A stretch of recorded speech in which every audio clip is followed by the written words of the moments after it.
do one other thing here real quick. There we go. Okay, great. Fantastic. So, just for clarification, for those of you who forgot, my name is Glenn. Please be kind enough to jump in and say Glenn whenever you want to. I have a question for you. I think your microphones are still open. We'll turn on my camera. Okay. So I've been talking to you for the last couple of minutes without the microphone on. But anyway, so welcome back from lunch. You do have a survey that if you're on the GoToWebinar that you have an opportunity to answer. So far, we got a couple answers in there, and everybody seems to be, wow, we got more than a couple answers. We had half the people answer, and we were at all saying dried, uncooked oatmeal. And this is one of those questions that a lot of you will say, oh, no, I don't have to. I'm not going to. No. Some of you might say, well, I'll answer because I don't want to cause a problem. Some of you might say, all right, I'll answer. This is a good plan. This is kind of fun. Let's do that. Come on, team, let's get after it. And then some of you might be saying, that doesn't make any logical sense. Why would I have to have a choice between soggy Fruit Loops and water or dried uncooked oatmeal? Those are an indication of your personality type style. So here's what happened before lunch. Samantha asked the question, what if I'm kind of really close to being right in the middle? Well, let me ask all of you, and please put this in the chat. Let's see how many of you are paying attention now. So please put this into the question box. Based upon our last 3 hours together, which one am I? Am I the cheerleader? Am I the commander? Am I the companion? Or am I the cogitator? Which one am I? Everybody put your answer in. Please, just type that in right now. Cheerleader, commander, cogitator, or companion? Which one am I?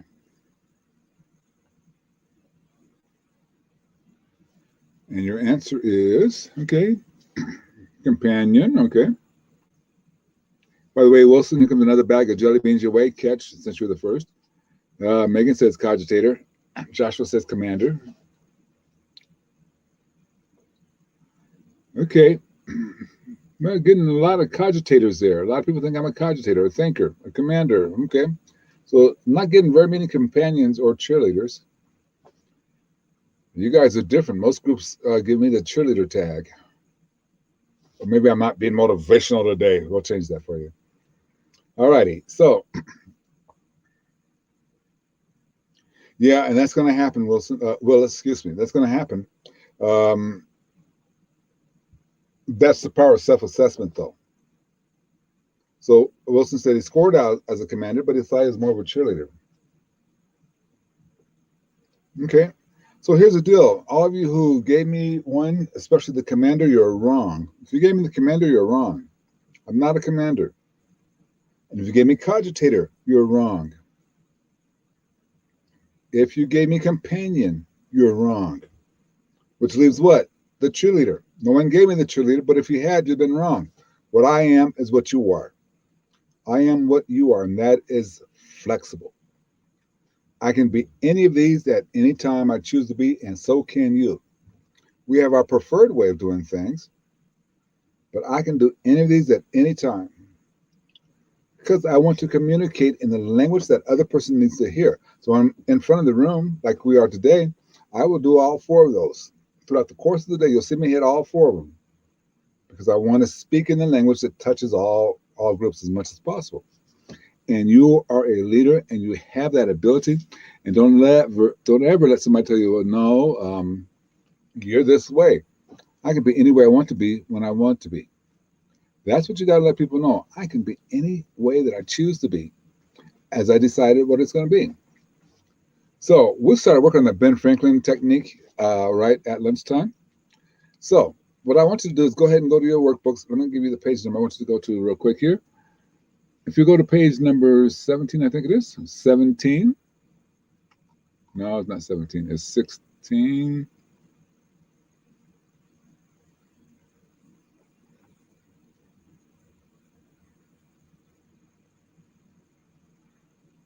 Yep, so page 16. So you got this gentleman named George who works in your office. And the chart there shows his strengths and weaknesses.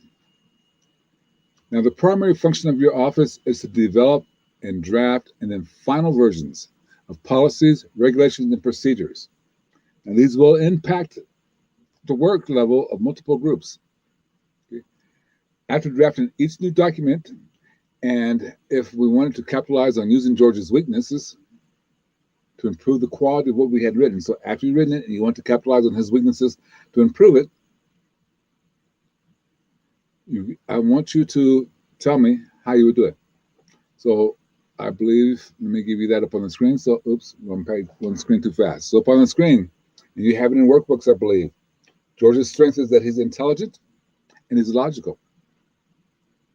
His weaknesses are he's lazy, caustic, overly critical, and no initiative. Take a minute now and type in what you would do to use my weaknesses to better help the team write these procedures. What would you do right now to help my team better write these procedures? You got 1 minute, and the clock is going to be ticking on you.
Yes, George's weaknesses are up on your screen now. He's lazy, he's caustic, he's overly critical, and he has no initiative. Oh, and he's overly detail oriented.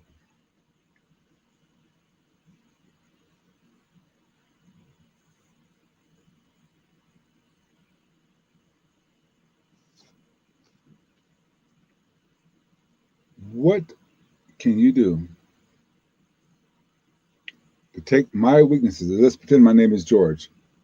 Take George's weaknesses or my weaknesses and make them serve the team, serve the process. Which one of those can you use?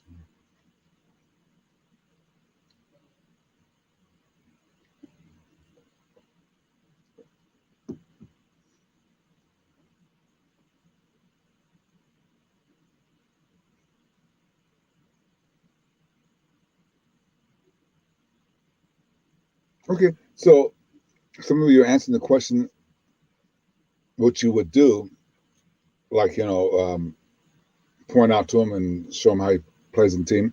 But I want you to take his weaknesses, one of his weaknesses, and make it strong. Okay, make it that will help in writing this detailed report. Just give you a big hint there.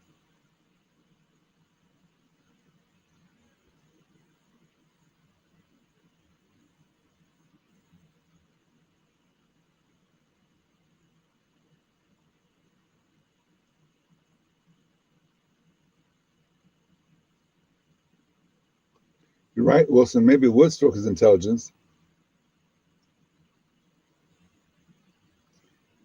but what everybody's doing right now, and I want to get you away from, is you're writing down what needs to change. Why don't you take one of his weaknesses and turn it into a strength for the team? Not necessarily for him, but for the team. There's a weakness there that glares out based upon the scenario.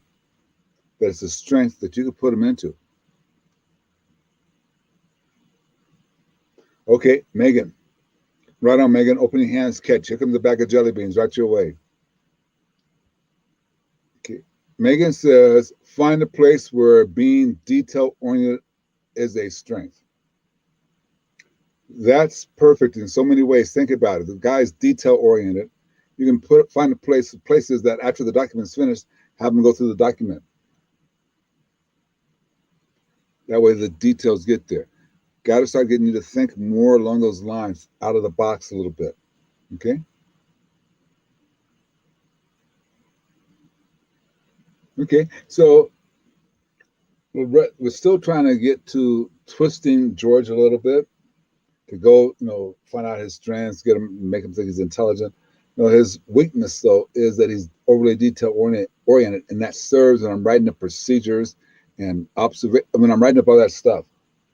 For him to be that detail oriented serves me, so I want to use that.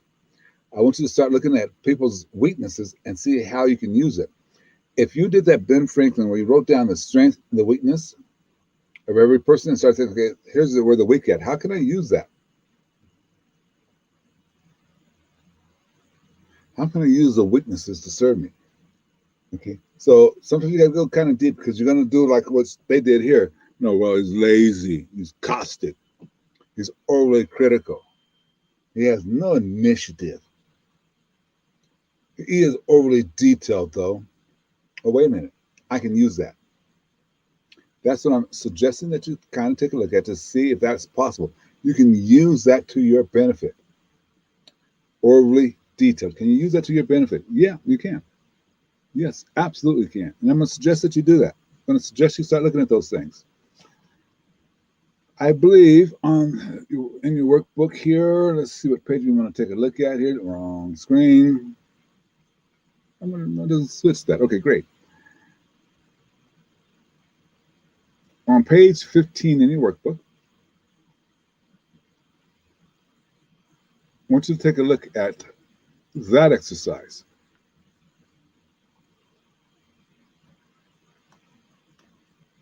Okay, if you take a look at that exercise, I want you to start to see where your team is. So the average age of your staff is, check it off. Go all the way through there. Let's take a look at the current team that you're working with. Okay. And start to figure out, I think there's, how many questions? There are 10 questions.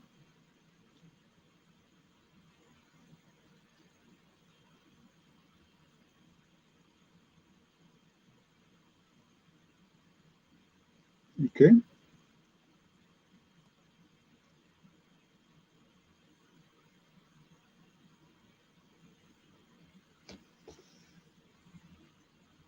All right, now as you went through and selected those, if you had more A's and more B's, then you tend to have a type 1 type team. If you had more of the others, you tend to have a type 6 type team. There's a skill in between, but type 1 teams are very low in maturity. They don't work together, and they create high stress because they're stressed out. While a type 6 team, high maturity, okay? They work very well with each other. They have no problem relying on each other. So there's very little stress. What's your team? Yes. Yeah, Alaric, you're right. You can use these things to help for feedback, help you, but especially this one, type of work groups that'll help you guide your work group. There's certain things you can do with the type 1 work group that you can't do with the type 6 work group. A type 6 work group, I can get a new project, from the uppers and say, here's a brand new project, we need it done in 6 weeks. I can go to the team and say, hey guys, I got the conference room set up for the next 3 hours. Come back to me with the game plan on how you're going to get this done in 5 weeks. Give them the game, give it to them and walk away because they're cohesive. They're going to work together. They're going to create that game plan. And because they created it, by the way, they'll stick to it. They'll stick to it. So as you looked at that, so you got to start to look at where the team is and how you're doing it. So if you have a low, and this also applies to people, if you have a low skill team with a low will to do the job, and that's going to come in with most entry level jobs. They don't quite have the skill yet, and they don't have the will to work as hard as they need to work for the pay they're getting. So they have a low skill and low will. You're going to have people that are low skill and low will. When you have that, you got to be very direct with them. You got to just say, this is the law. This is what we're doing. If you have a team that's high up in skill, but they don't have a lot of will, they don't have a lot of motivation, you have to find a way, as they say there, to excite that team. Get that team excited. What if you have a team, though, that's low skill and high will? You got to guide that team. You got to find mentors for that team so people on that team or that person can get there because they want to get it done. They just don't know how. So you got to teach. High skill, high will, delegate more to them, but also delegate them being the person that the low skill comes to. Let them be the mentor for the low skill person. Delegate them to do certain things. This is how you're going to build these people up. This is how you're going to make a difference, ladies and gentlemen. Do it that way. Any questions? Any questions with that part? Like, how do I do that?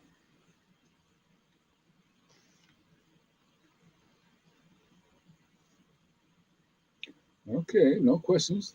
You guys are a bunch of jelly beans after lunch. Are you tired? What you have for lunch? Who had the best lunch for the day? I'm just curious. Who had the best lunch for the day?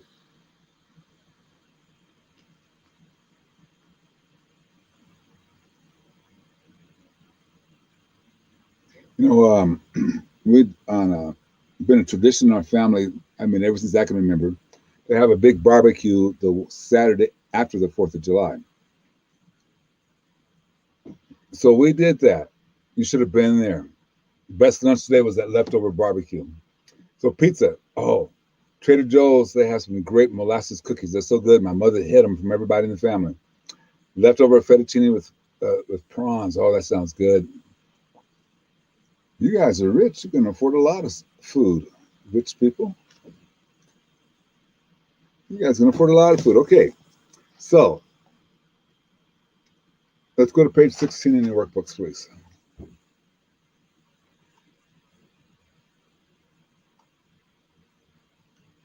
Planning your leadership style. So now that you got a handle on low will, low maturity, how that all works, how are you going to lead your group? How are you going to lead your group? Remember, type 1s need fairly strong direction and guidance, while type 2 people need you to just kind of let them be and let them participate in the decision-making process and let them do the things they need to do. Alrighty, folks? Any questions before we get to, we're going to change pace here a little bit. Any questions?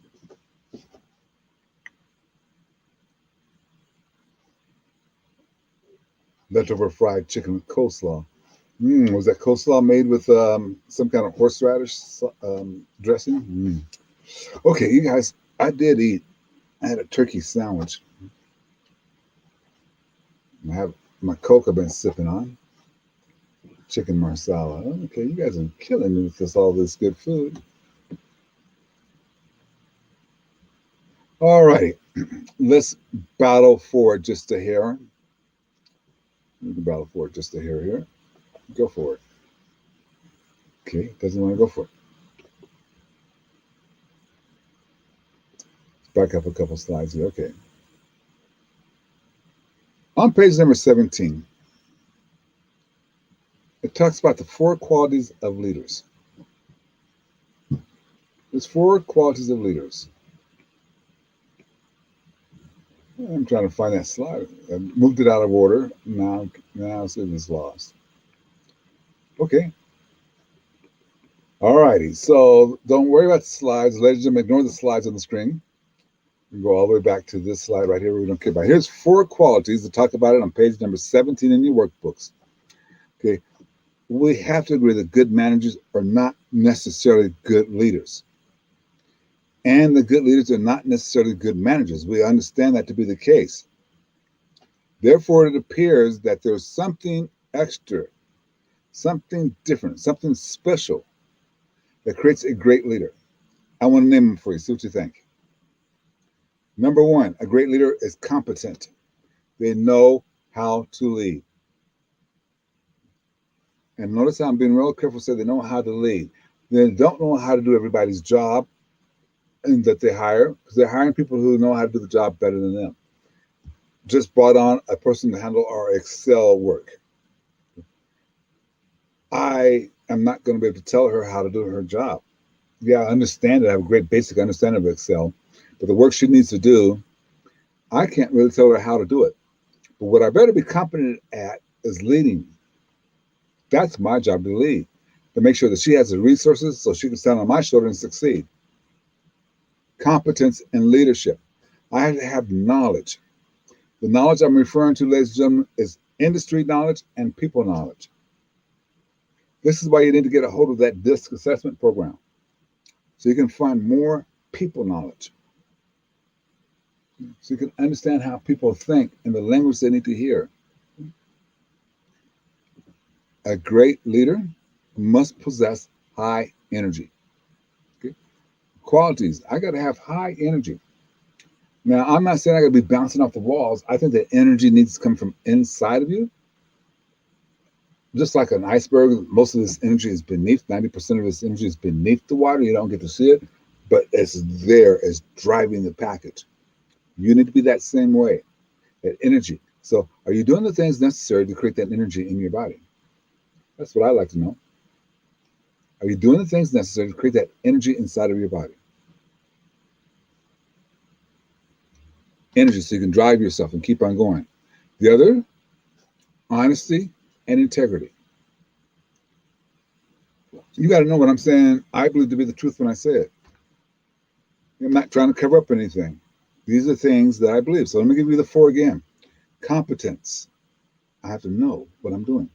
Knowledge. I have to know how to lead. High energy. It's got to be there. It's got to be something that you feel more than hear or see. You feel people have high energy. Honesty and integrity. Wholeness. What other skills, no, I'm sorry, what other qualities do you see that a leader must have? What other qualities do you see that a leader must have? Please type those in there. I'm going to give you a little bit because this is critical. This is synergy. What other skills or qualities do you think a leader must demonstrate?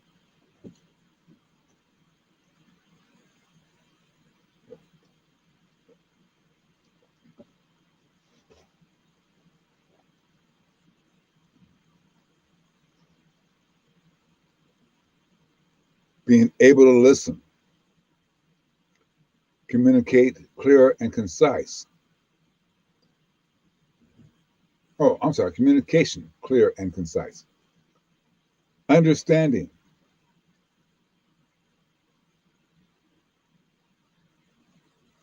What else, ladies and gentlemen? What else? What other skills, not even skills, but qualities?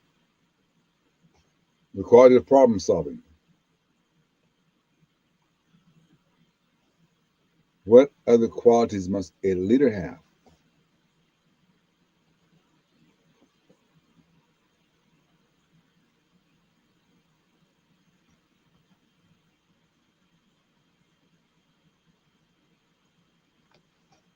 Multitasking, empathy, be flexible. Thank you for that side comment there, but be flexible. Yep.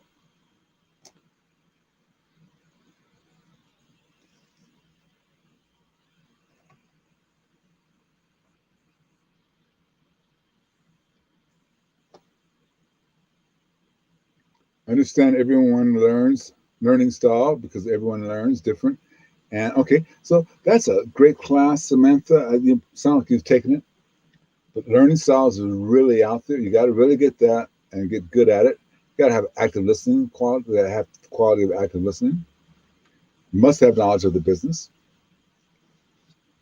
Vulnerability. Okay, you'd have to convince me of that. Knowledge, though, knowledge of the business. Okay, so vulnerability. That one you'd have to convince me that I need to show. I need to have the quality of vulnerability. Diplomacy.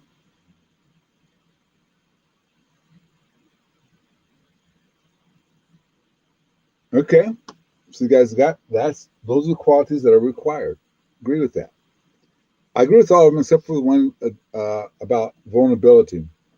I'm not a big fan of people running around saying showing their vulnerability or showing their authenticity when it's negative.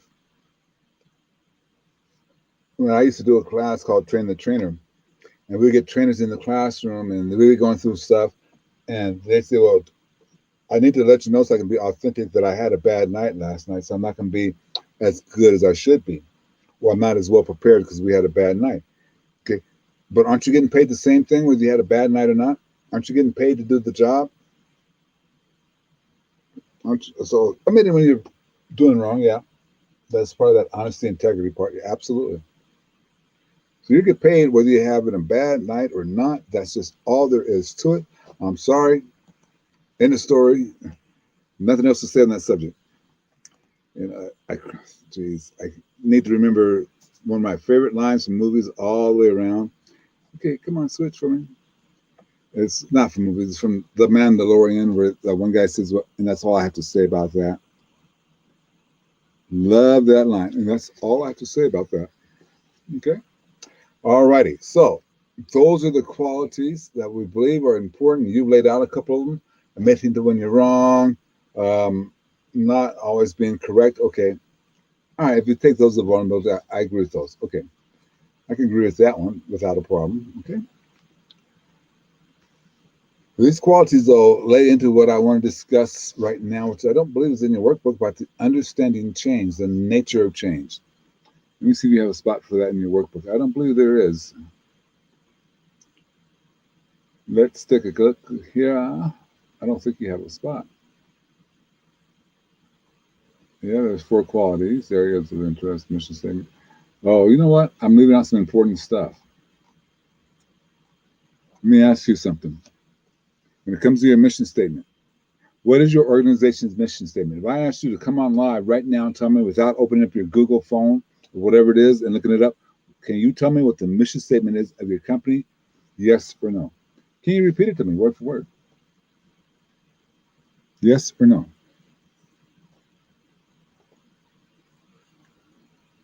Okay. 50-50 so far. Okay, lean a little bit more toward yes.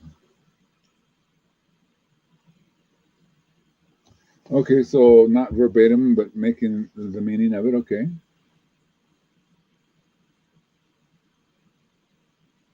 Let me make the question a little bit more difficult. The people who report to you or peers of yours that are on the same level as you, but or people who report to you, can they tell you what the mission statement is?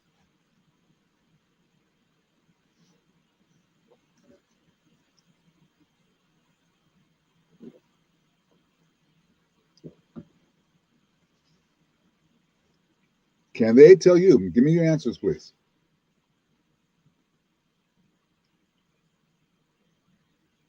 Can they tell you what the mission statement is? Do they know what it is?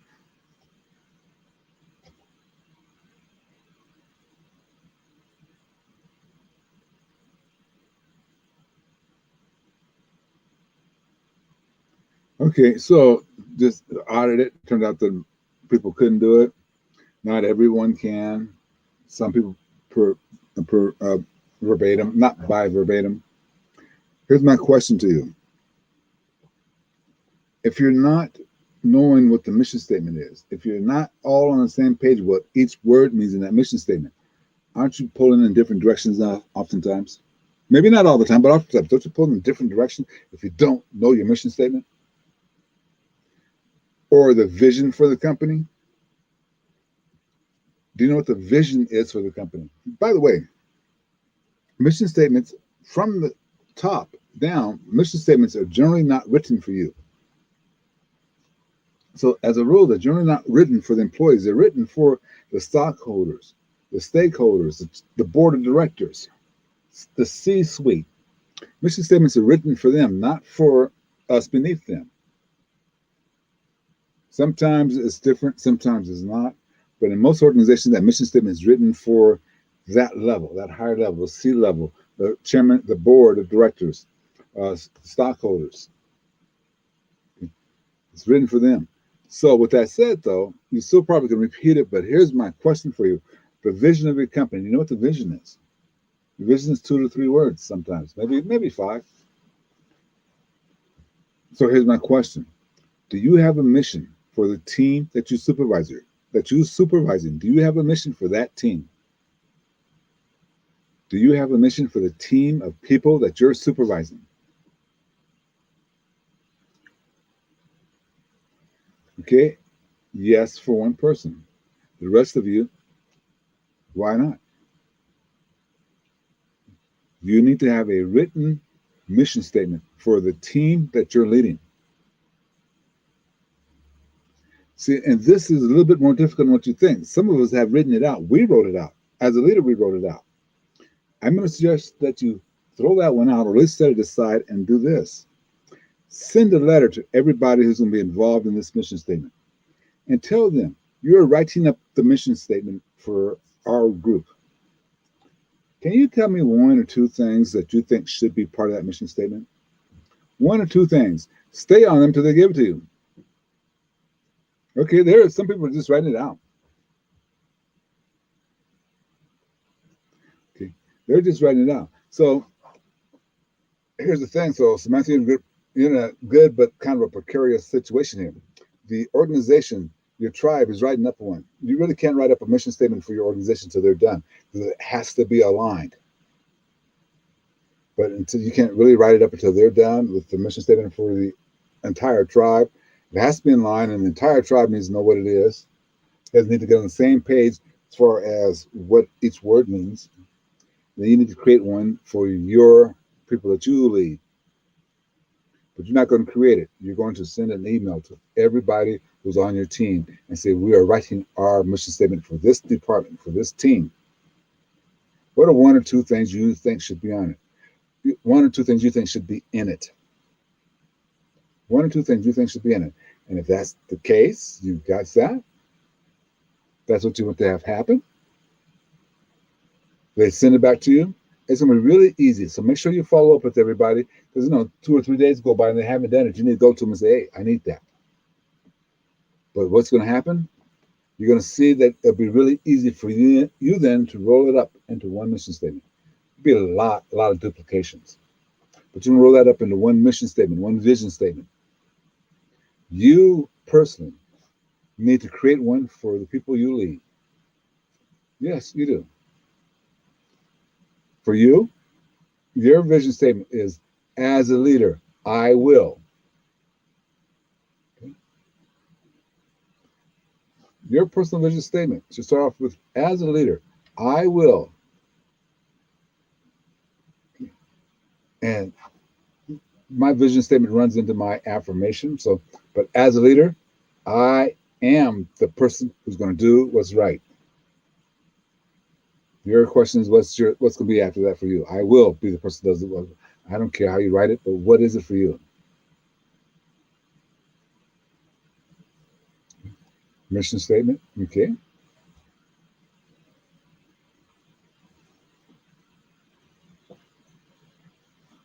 Questions or concerns?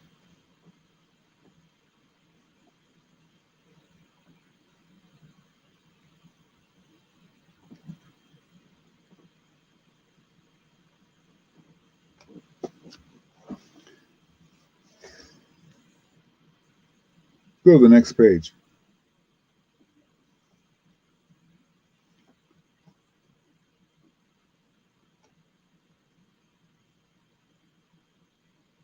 Let's talk about this ideal of perfection. Is it going to happen? Are you going to be perfect? You're going to make mistakes. Sorry, you just are. So my question to you is, if you're making a mistake, what are you doing about it? What happens when you make a mistake?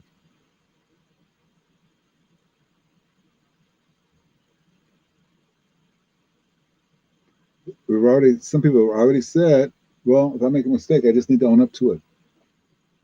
Who disagrees with that statement? If you make a mistake, own up to it.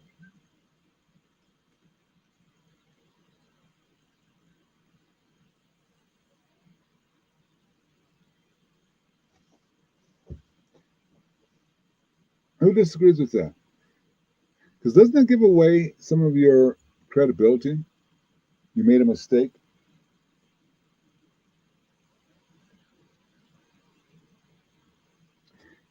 If you made a mistake, admit it. And admit it right away. Admit it before it even begins to get out amongst the team or the other employees.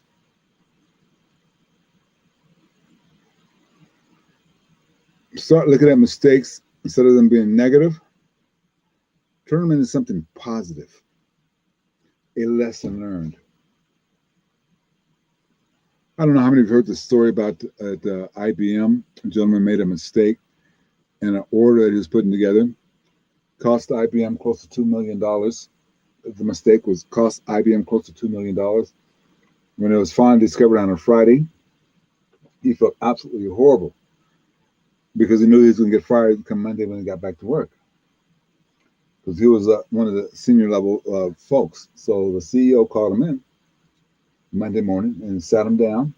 He said, "Okay, John, tell me the process. Tell me what happened here. Let's see what we can learn." And so they walked through the entire process, but John just knowing that was his last day and he's going to get his final paycheck, especially when he saw the security guy walking around out by the CEO's office. But he got really concerned because he knew it was his last day. That was a big, big mistake. And so it took him about an hour for the CEO to debrief him. And they said, "Okay, John, well, all right, lessons learned, right?" John goes, "Yes, sir. No matter what job I get, I'll fall on my feet." The CEO stopped him right there and said, "What do you mean what job you get? You got a job. Do you think I'm going to fire you after the lessons you taught us?" That's the type of mentality I need for you guys to get in your mind. The lessons of a mistake. You make a mistake, it's more important you learn the lesson of that mistake. It's more important to let the people around you know here's the lesson of that mistake. It's really important that you take ownership of your mistake. How many of you read the book? Say yes or no. If you read the book, Extreme Ownership. I think it's called Extreme Ownership, Lessons I Learned as a Navy SEAL.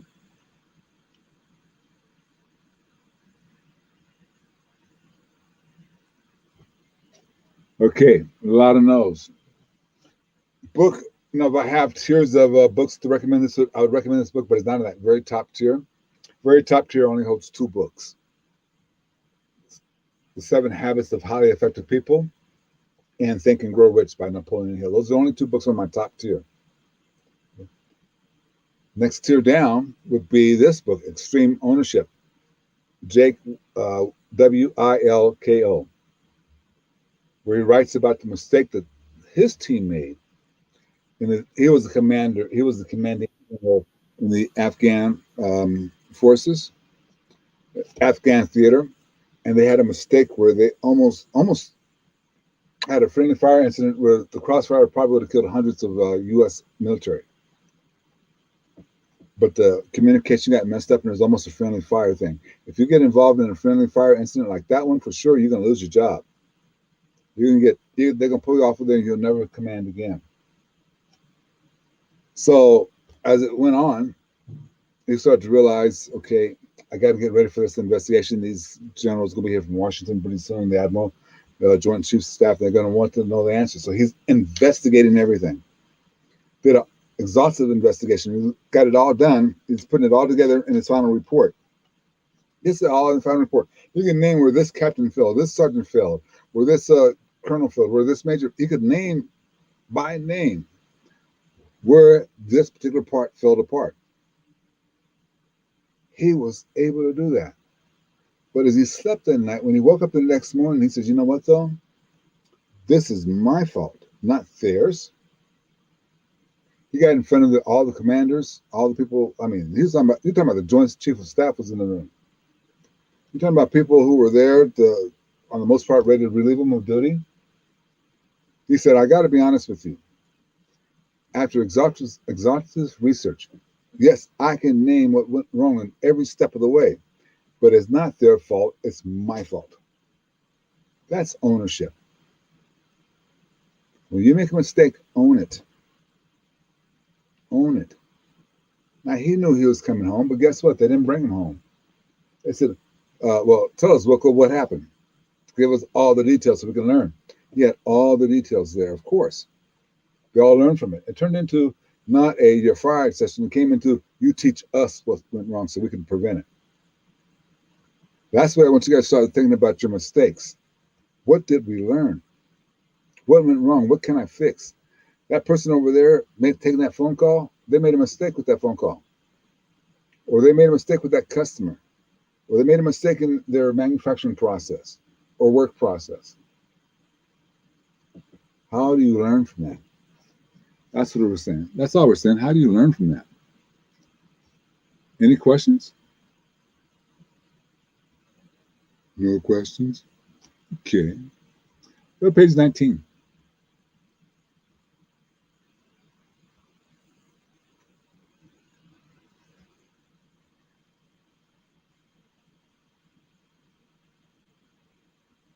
Page 19 talks about 6 ways to achieve personal excellence as a leader.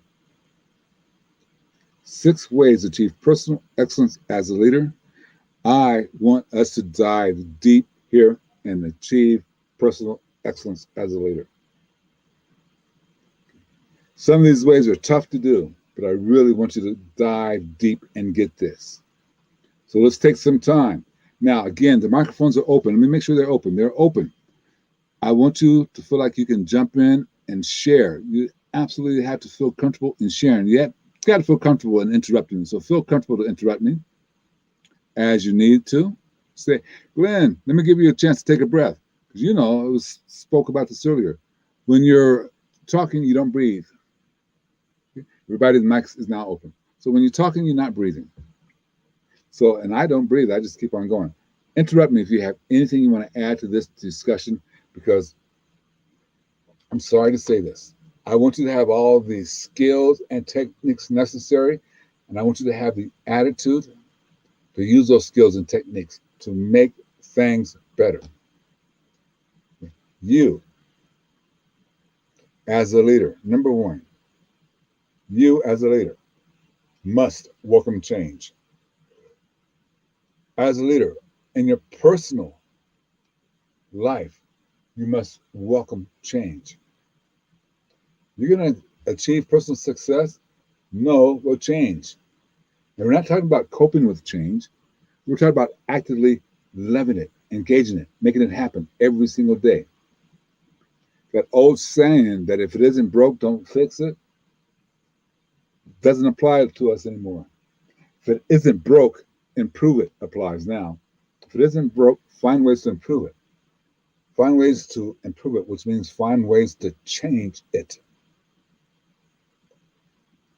There was a time period, and I tried to look it up back in the previous century. I did look it up, I just don't remember it now. But man's knowledge, humans' knowledge, doubled every 25 years, and this was just in the last century. 23 years ago, the last century.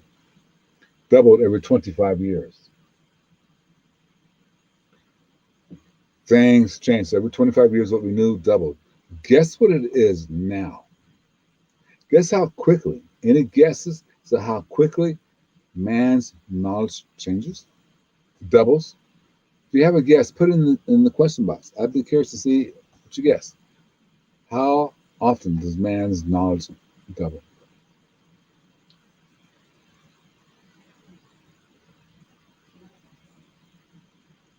So it was 25 years, just 23 years ago.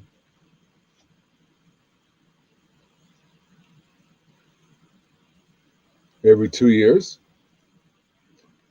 Yeah. Okay. Accept that answer.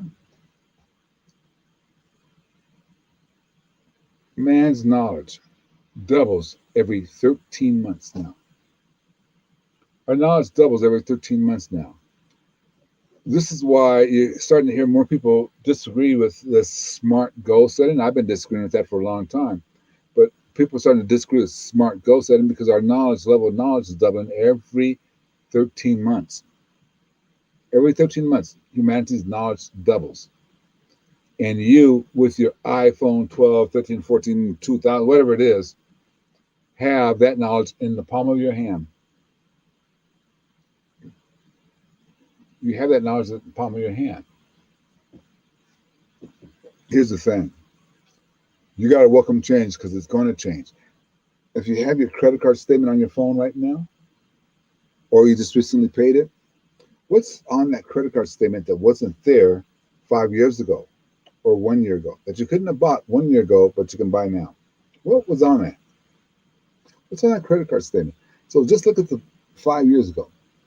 What is on your credit card statement that wasn't available to you 5 years ago? Change. You got to start to welcome change and be very happy with it. Be very happy with it. Here's the next one I want to ask you to think about. You, as a leader, to achieve personal excellence, you got to get in the habit and be willing to say no. You got to be willing to say no. And look for ways to say yes. The role of the leader today is to be able to strong enough to say no, but to look for ways to say yes. So you got to be strong enough to say no, and you have to be strong enough to look for ways to say yes. This has to take place. This is how you're going to achieve personal greatness, personal excellence, especially as a leader. Look at the next one. Helping others to be right. You're going to help others be right. Train this in the classroom. In your live classroom, someone may offer an answer that's offbeat, not in place. You don't tell them you're wrong. You don't tell them that. You help them be right. You help them find a way to be right. Come on back on, right? Okay. You help them find a way to be right. We'll talk about that a little bit later, but you can find ways, frame up your language in a way that helps others to be right.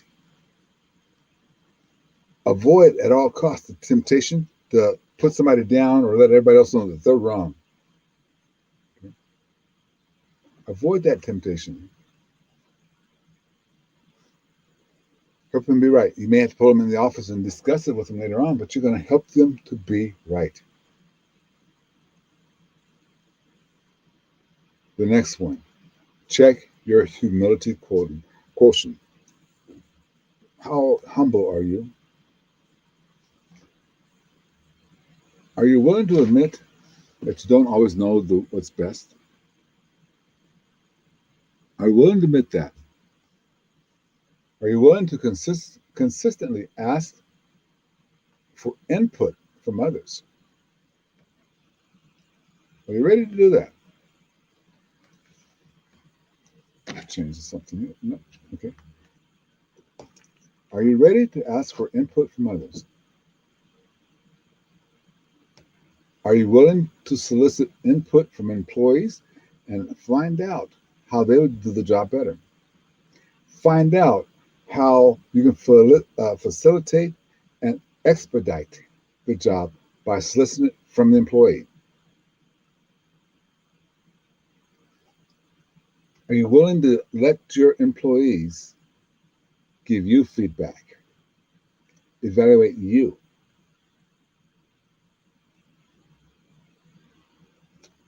Okay, so story about me. Last week or a couple weeks ago, feedback came to me, and the lady wasn't happy with how I taught the class.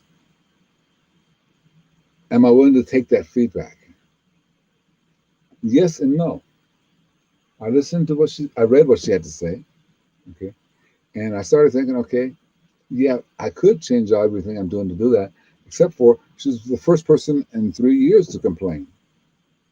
So roughly, that's about 130,000 people who haven't complained. She's one. How much I'm willing to let her complain, let her to evaluate me low. I'm willing to let that happen. I'm willing to read it and see if there's something I need to change. And like I said, the ones I kind of really looked at it and said, no, I'm not changing that.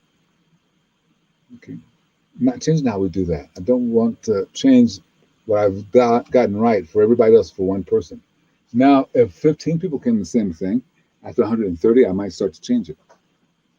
130,000 people roughly over the last 5 years, and very, very few complaints. People on your team, though, they may have a complaint, and I want to evaluate that complaint and listen to it. Next one. Get in the habit of dealing effectively with blame and praise. Oh, don't you like that? Blame and praise. What's the habit? How do I deal with blame and praise? Okay, here's how you do it. SWSWWK,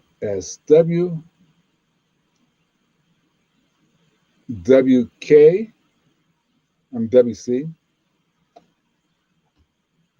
Some will like you. Some won't like you. So what? What's next? I got off track there, didn't I? That goes with check emojis. Some will like you, some won't like you. So what? How do I get better? Okay. Checking your humility coordinates. Some people will like you. Some people won't like you. So what? How do I get better? That's the question. But dealing effectively with blame and praise, here's a deal with blame and praise. Simply, you never blame anybody else. Something goes wrong, it's your fault. I'm sorry, something goes wrong and is in your purview, your fault. You're the supervisor working on the project, it goes wrong, your fault. It's late, it's your fault. If it goes perfect, the praise goes to the team, not to you. That some will like you, some won't like you. So what? How do I get better? That also works with blame and praise. Some people won't like me. What can I do? Some people will like me. What does it matter? It doesn't. It's so what? It's even. Blame me, like me, don't like me. It's even. The question is, how do I get better? How do I get better? Pass on praise. Pass it on to the person who needs it right away, who's earned it right away. Don't wait till the team meeting. Go to that person and say, you really knocked that out of the ballpark. Great job.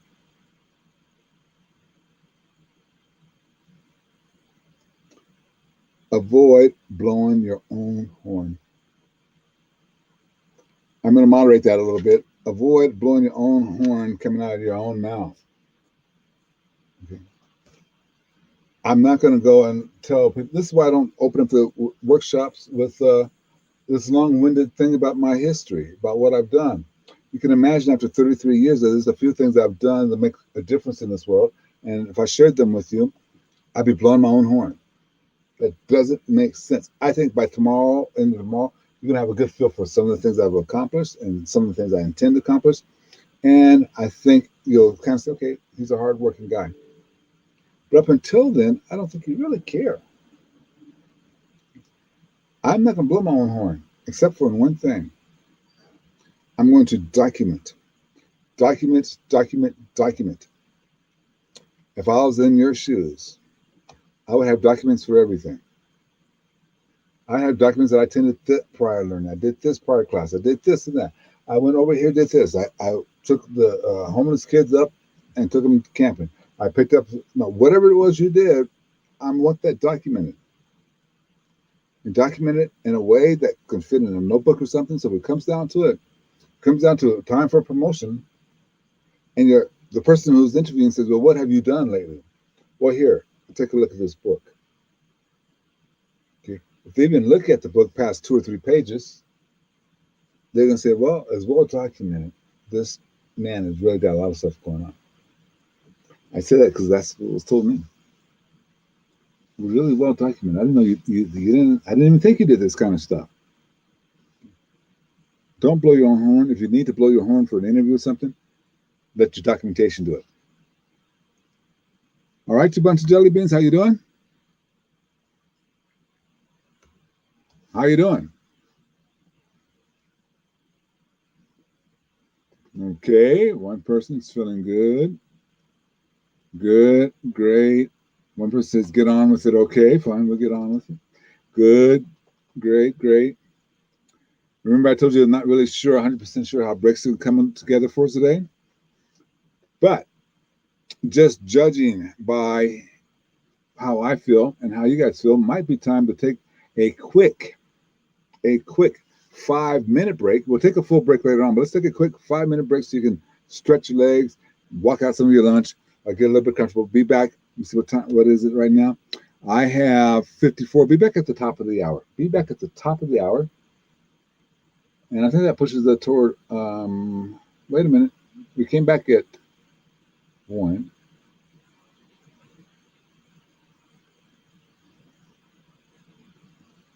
Yeah, we came back. Okay, yeah, be back at the top of the hour. We'll see you guys at the top of the hour, and that gives us about an hour and a half more to go.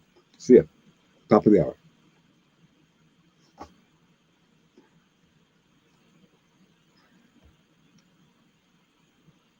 Okay, and for those of you on the YouTube, you don't get a break. Well, you can take a break if you want to. We'll be back at the top of the hour, but you don't know what the top of the hour is, so it's about 5 minutes.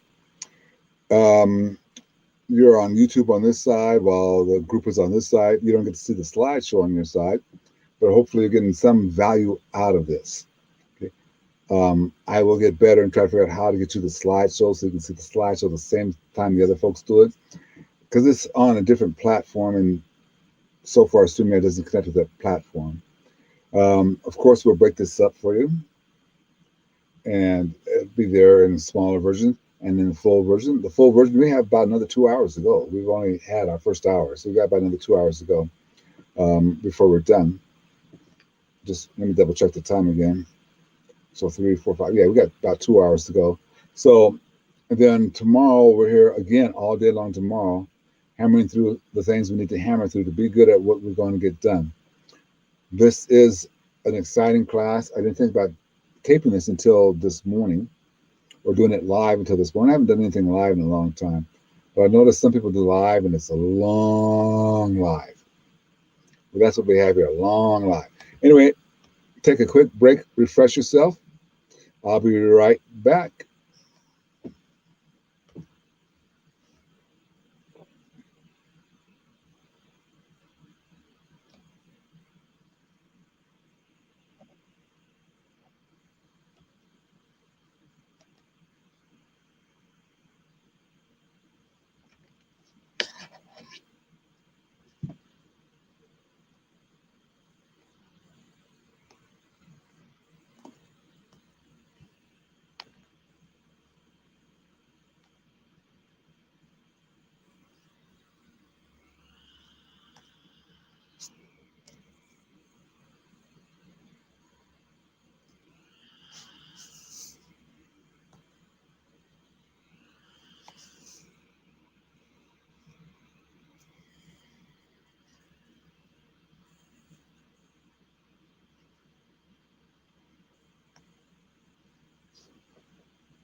Okay, top of the hour, a couple minutes past. Sorry about that. All righty. So I'd like for everybody, make sure we're still alive and up close in person. I'd like for everybody to go to their workbooks. And let me give you the exact page number. Is at the bottom of page number 19. Is that right?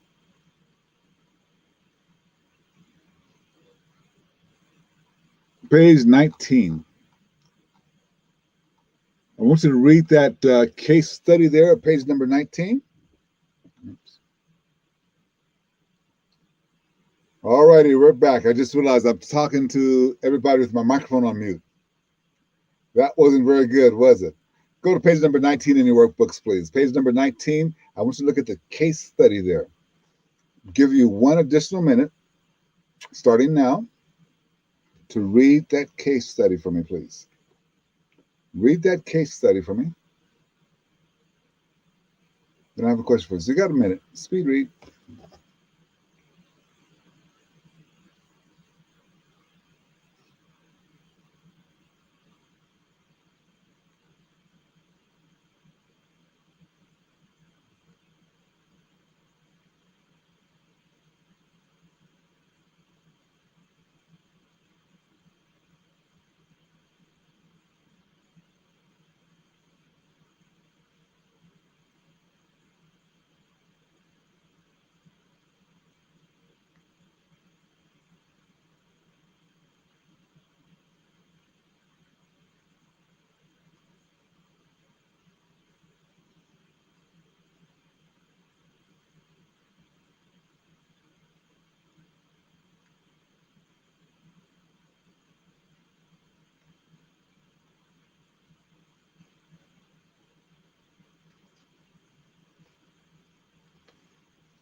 All righty. All righty. So here's my question for you. Here is my question for you. What is Janice doing wrong? Those of you who got a chance to read that, what is Janice doing wrong? Put it in the chat room.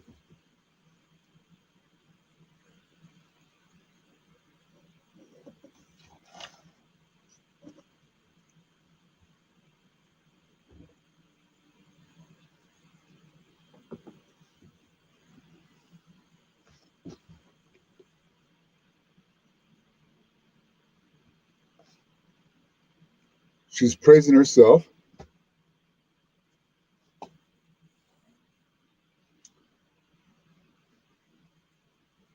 not saying it was a team effort. She told her bosses that the uptick was because of her, taking all the credit.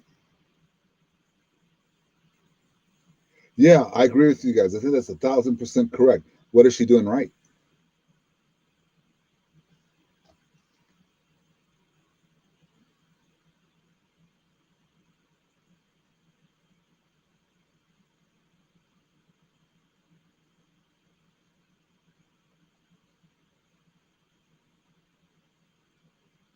Yeah, I agree. You guys got that one more answer on what is she doing wrong. Not asking the team, how can we improve? She didn't ask the team that. Only one person said what she's doing right. Come on, guys. What is she doing right?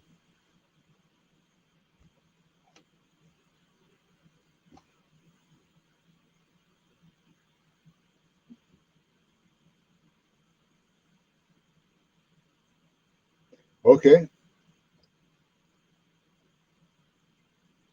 Yeah, I understood.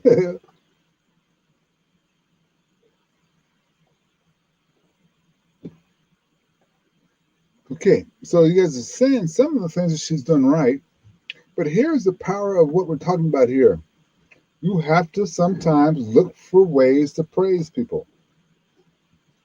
70-30 rule. The new definition of 70-30 rule is 70% of your conversation should be positive.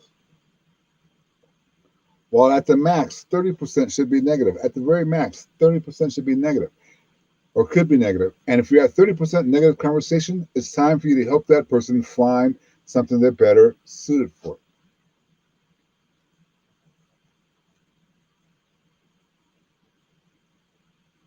Great, you guys are kind of getting there. She's having one-on-one meetings. She's telling individuals that they're doing okay in the meetings, I guess. She's determined to make improvement. Yep, she's getting there. So there are some good things that she's doing. But right now, I'd say the things that she's not doing well are hurting her more than the good things she's doing. How much is her team going to trust her? And they know if I do something right, she's going to take credit for it. They're not. They're just not. What do you think Janice should do now? And I'm going to add a caveat to it. What should she say to her team during the next team meeting? What should she do now, and what should she say to the team during the next team meeting?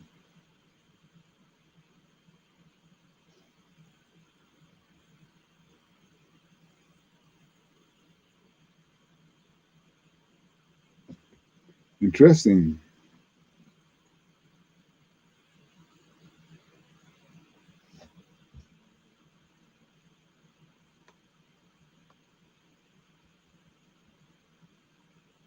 I would think you guys have plenty of those.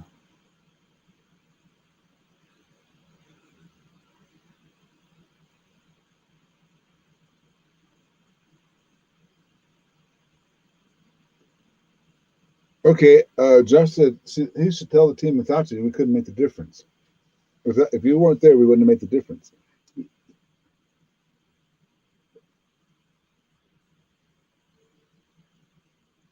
I wonder, you guys have some great things, and there's some things that I would consider doing. But did anybody say she should apologize?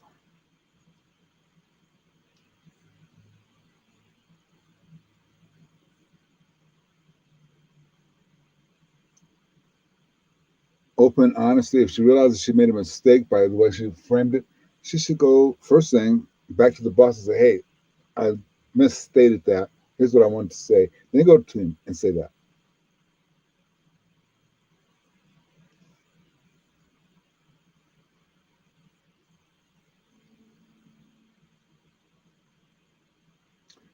Go to page 20. Page 20 in your workbooks.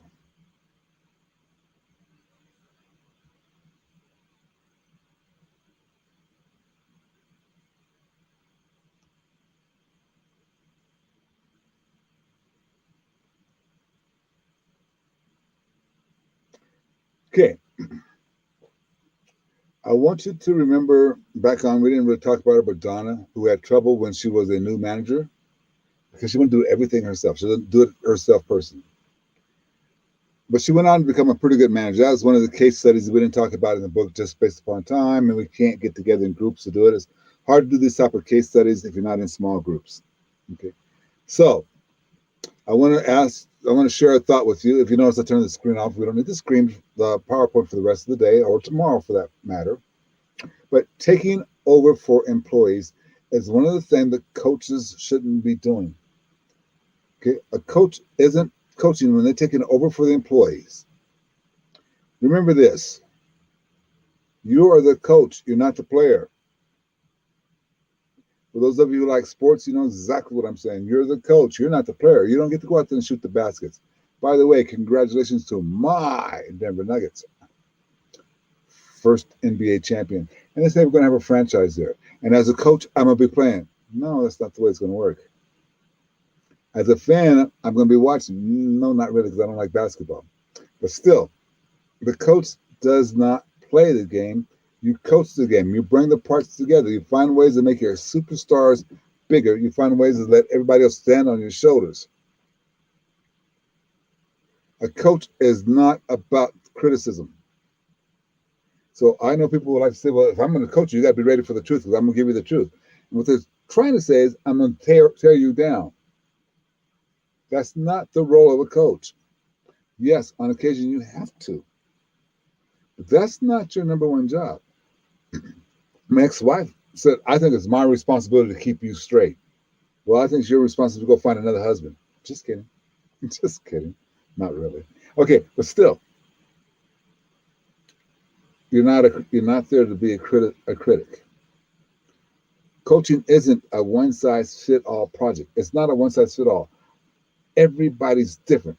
From the personality styles, the learning style, to your leadership style, everybody's different. It's not a one-size-fit-all. It takes work. You got to make sure that you remain who you are, and that's flexible. Coaches, coaching isn't providing all the answers. Really? Coaching isn't providing all the answers. How many of you have somebody comes to you and always wants you to give the answers? And you always do. It's not about providing all the answers. It's about providing ways to get the answers. That's what coaching is, providing ways to get the answer. Coaching is not a one-time event. I'm not going to just have one team meeting or one one-on-one meeting. Okay? It's not just a one-time event because coaching is never over. In your minds, what did I miss out on? What is coaching? So I said coaching is not taking over for the employees. Coaching is not criticizing. Coaching is not one size fit all. Coaching is not providing all the answers. Coaching isn't a one-time event, and coaching isn't ever over. What is coaching? Put it in the chat room. What is coaching?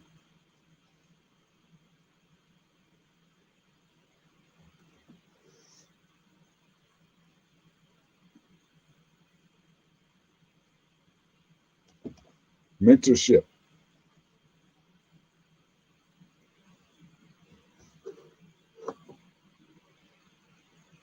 teaching, learning, resources.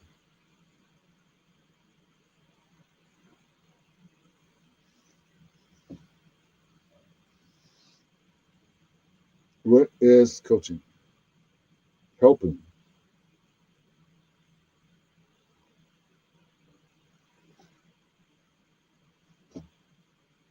listening.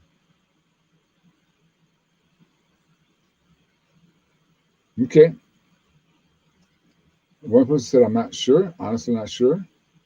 Continued guidance, praise, and opportunity for improvement. Come up with a plan, but leaving others to execute it. Okay. You know what, guys? I hate to say this to you, ladies and gentlemen. We talked about it earlier. You have 7 roles of coaching. If you only want to take one of those roles in coaching, you are a developer of people. That's what coaching is, a developer of people. That is your most important job. That's why this question is here. So I can come back and reemphasize to you, your number one job is to be a developer of people. People on your team, you must develop them. There's a professional football coach that takes his team, when it's off season, he takes his coaches to develop them. He has practice interviews with them. He says, okay, we have these are certain cities that have positions open. So his offensive coordinator, his defensive coordinator says, you're going to interview for the head coaching job. I'm going to interview you. So he said, for example, you're getting ready to go to the Denver Broncos, and you have a list of questions that relate to the Denver Broncos, and he expects that coach to develop to the point where he can actually be ready to take that job over. His running back coaches, his whatever they're in, he interviews them, help them interview, help them learn. He's developing their skills as interviewees. for the next position, even if that means he loses them off his team. Your number one job is to develop your people. That's what coaching is. That's what coaching is. Yes, everything you said there, that everybody else said in there, is 1,000% correct. Coaching, though, is to develop your people. You guys did a great job. I mean, dealing with people rather than things or time. That's the one thing that didn't get mentioned, but being adaptive, objective, focused on business goals, appropriate for people at all levels, participative. Those are all good answers. So I summarize them for you. Those are all good answers. You came up with them. There's absolutely no problem with that at all. No problem at all.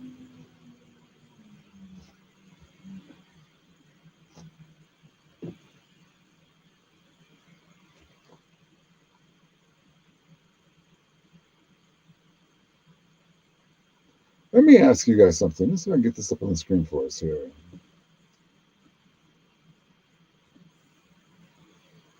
All right, just a second.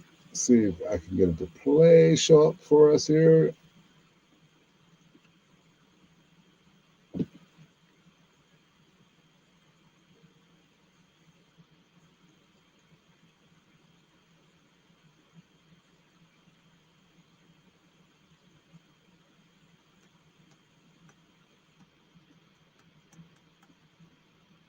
Nope, not gonna work. Okay, not gonna work, so let's not sweat that one out too much.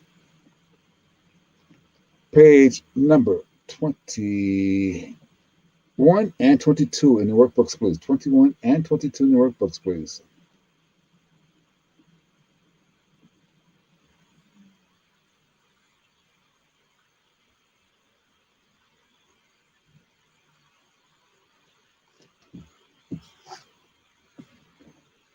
I think I told you the wrong page. 6 steps to, okay. They're listing 6 steps. Let me see if I can find it for us real quick. 6 steps to effective coaching.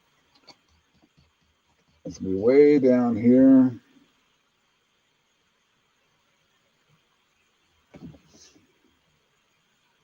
All righty, here we go. I have them for you coming up right now. I think we have them 6 steps to effective coaching. Right. Simply. Apologize.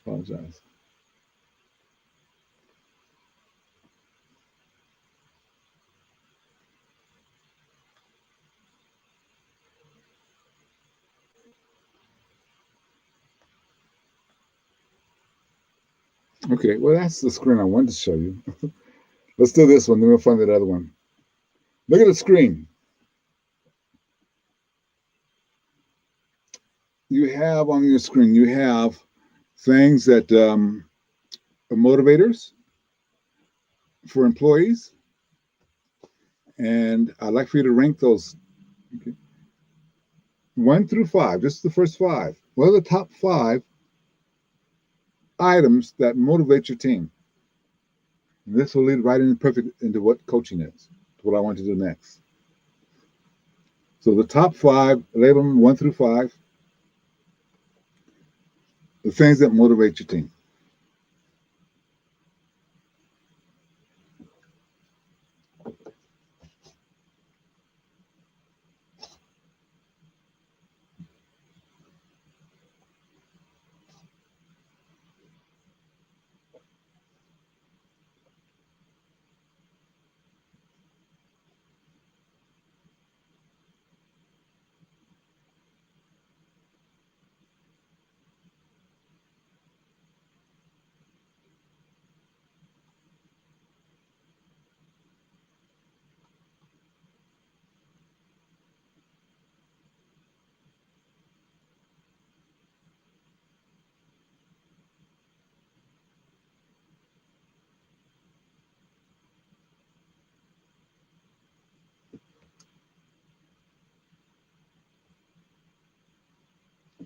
Okay, let's walk through this real quick. Did anybody have a sense of belonging in the top five?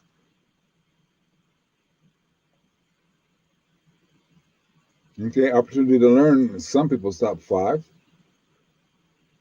Okay, so Jim, you had in the top five. Okay. Did anybody have it as number one?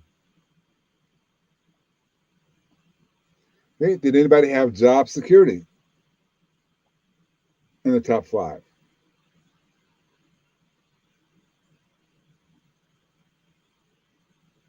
Okay, quite a few people had job security in the top five. Anybody have it as number one?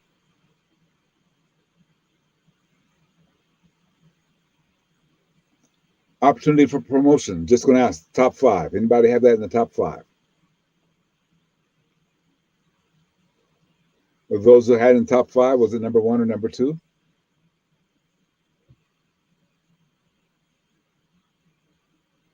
Okay.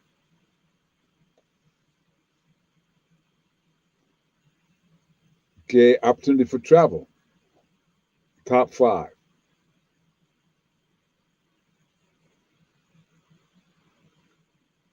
What about recognition from above? Anybody have that in top five?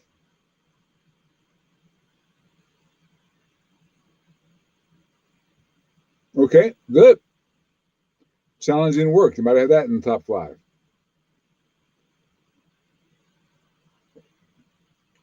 How about money? Anybody have that in the top five?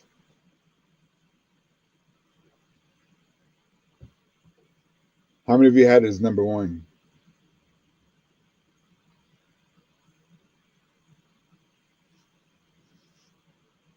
Pleasant working environment. Top five.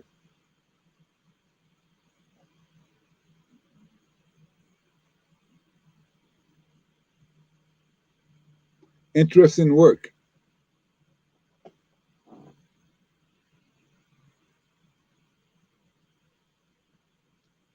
In the top five. An opportunity to leave. To learn. Not leave, learn. Opportunity to learn. Excuse me.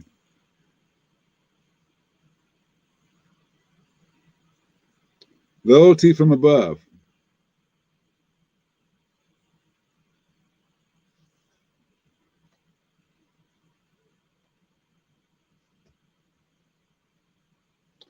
Being trusted.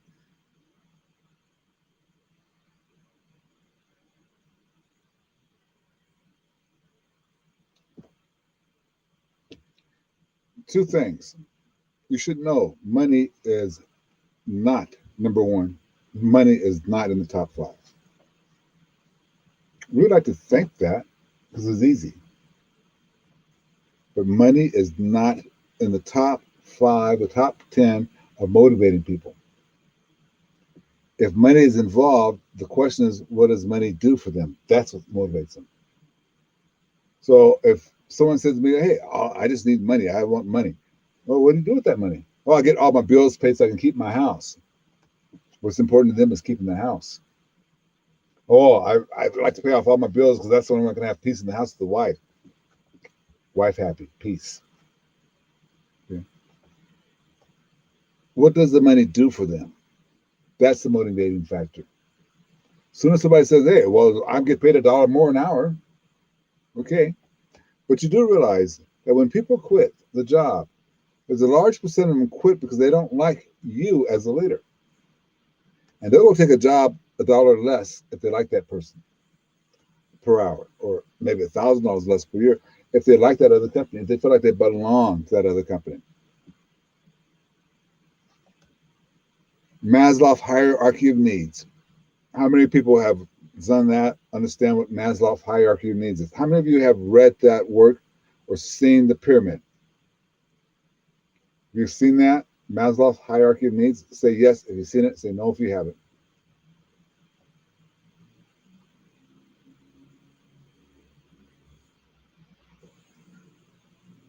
Okay, great.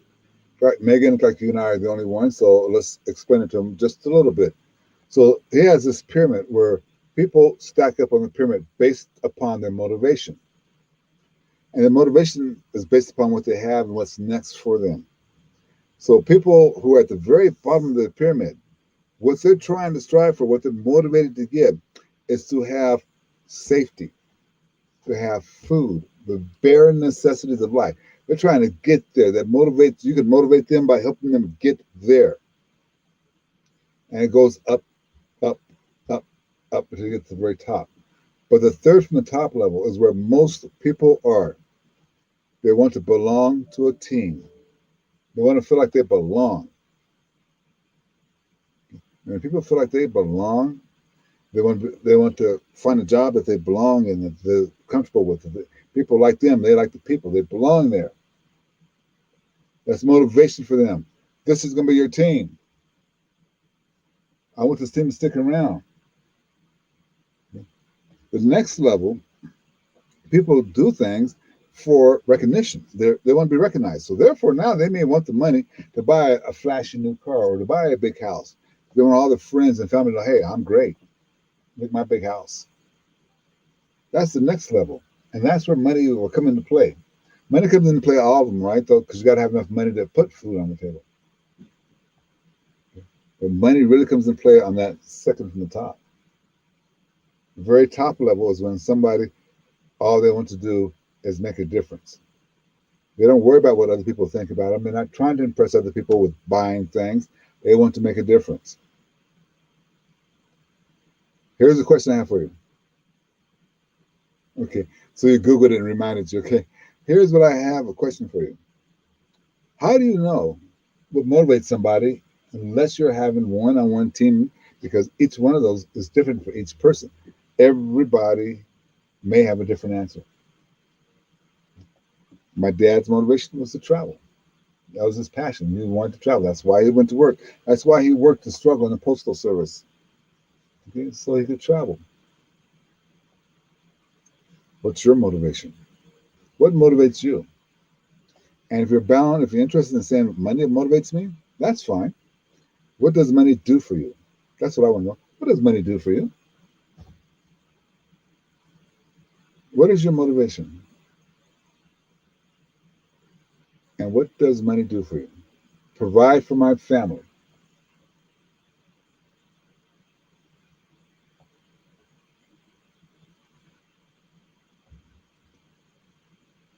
Travel to go fishing.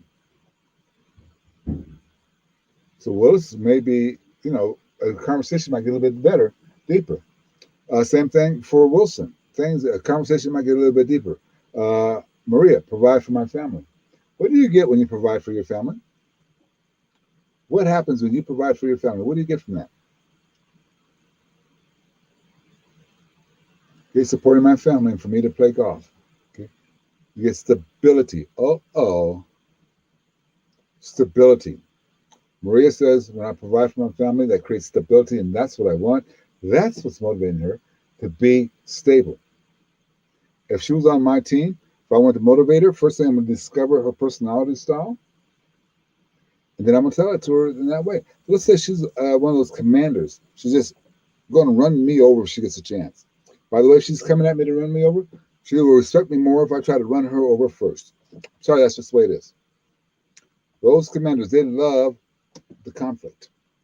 They have a lot more respect for you when you stand up to them. So back to Maria just for a second. Stability. If she's the commander, I know that she's really needs stability. I'm going to just tell her, hey, Maria, let me tell you something. You keep knocking this job out of the ballpark, you're going to be locked into having the ability to take care of everything you need to take care of without the stress. Same tone of voice, same way that she comes at me, I'm going to come at her and just tell her that's the way it is. But if she's a companion, I'm not talking to her that way. Maria, what's great about this job, especially when you do it perfectly like you have been doing or like you can do, these people here love you. And I'm sure your family loves you because you're making it easier for them. You're making it more stable for them. If that was her personality style, and I'm talking to her, she's going to really get comfortable with that. She's going to really get happy with that. Okay? All right. Samantha said something interesting. This is where I stand. My boss was asking me about this the other day. I just wanted to confirm that I was still on the same page. She goes, you seem to be money happy, money hungry. I said, yeah, I am money hungry because what is important to me is the freedom. I want to be able to get on a plane when I can and when I want to without having to worry about how big my pockets are. Because I want to have the freedom to go speak to the people I want to speak to, people who I want to work with. I want to have that freedom. I don't want to have to be sitting around saying, well, geez, I can't afford to go. It's different. And it's really different now because I need that freedom for a lot of different things. Samantha needs that freedom. Okay. She needs that money to help her live comfortable and happy. Also help and care for her mom. So I got to go a little bit deeper with Samantha. I would go a little bit deeper with her. Not now, but on one. I'd want her to tell me a little bit deeper, more about what money does for me. Living comfortable. Does that mean living safe or living with a nice, big, comfortable couch you can sink into? This is the power of one on one. Samantha is a perfect example of where she knows what she wants, but what's behind that? Once I discover that, I'm going to have a much easier chance to motivate her to be better. Like I think I told you, this gentleman was motivating my dad. This is my dad I'm talking about, who decided he was only thing was to travel. That's all he ever dreamed about. Even towards the end of his life, right now, that's all he talks about. That's all he talks about is travel. But this supervisor and him hooked up. The supervisor motivated him to understand, okay, take this test, pass this test, become a supervisor. And as you become a supervisor, you better take the next step. You'll get more time off, and you become the next step, and the next step, and the next step. My dad really ate that up to the point, where he became one of the first black postmasters in the United States. He was one of the first, not the first, but one of the first black postmasters in the United States, because someone took the time to help him tie his passion, his motivation into the job. Someone allowed that to happen early on. Ladies and gentlemen, this is your turn. This is your turn to do this now. Taking care of the mom and siblings. Those are important things. But when you take care of them, how does that make you feel? What do you want to take care of? Or is the point now where maybe you want to take care of them because you feel like you owe them and you want to have good karma when it's over with? You want to travel and see the world. Maybe. Couldn't really tell you what motivates you, but I can't tell you that here. It needs to be a one-on-one. I'm emphasizing this because I need to get you guys to really, really, really begin to focus on, yep, focus on the one-on-one meetings. Kind of critical for you. I like this slide here for a couple reasons. When you're talking with somebody, you're trying to motivate somebody, you're trying to feel comfortable and create rapport with somebody, you got to be aware of the inanimate objects around you. I could be as great as I want to be. I could be everything. But if you could come into this studio right now, you wouldn't be too thrilled with it. It's too small, too hot. Okay? But that's what it's designed. On the screen, it talks about what are the conditions of the signs in your department? How does your work area appear? I want you to be comfortable. How does company vehicles appear? I want the public to be comfortable. Is your door constantly closed? How many of you have an open door policy, by the way? You have an open door policy. Say, yeah, we have an open door policy. Okay, Megan has one. Willis has one. Wilson has one. Alric has one. Why do you guys have open door policy? This one you have to convince me. Maria has one. You have to convince me that you need to have open door policy, because that to me is just as dangerous as having a closed door policy. My door is always closed unless you have an appointment with me. May I make a suggestion, please? Especially as a new supervisor. I'm going to suggest you do what we do with our when we do coaching. We call it office hours. Okay, it's different for me because I'm on the road or I'm doing these things and I can't have office hours like today. Office hours are normally from 10 to 12, which means during that time period, for me, that means you can come in to our team meeting and just drop in and ask questions, okay, about your development. So I'm going to suggest that you have office hours, so to speak, like you did in college, your professors did in college, every day from certain time to certain time. Because you are going to need time to close your door to get your work done. It'll take a little bit of training. I think the ideal time is from 10 to 3 every day, open office hours, open door time. But before 10, I got to get everything else done. After 3, I got to get everything else done. Okay. 10, so just think about that.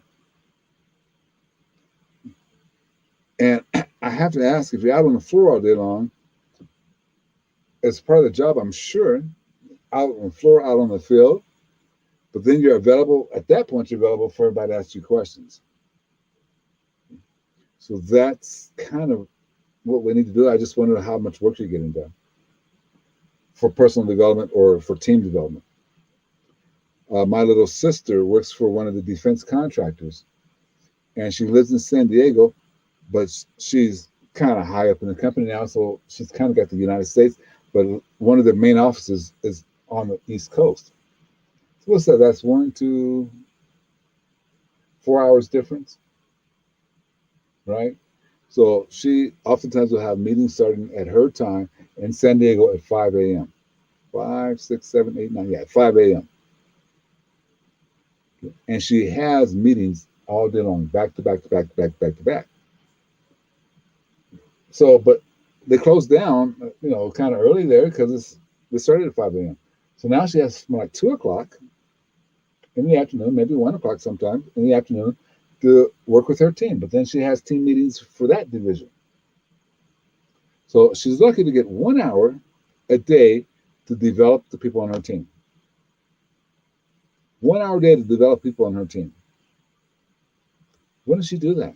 Because now she's also got to turn in all the reports that she has to do and review all the spreadsheets and data that she gets.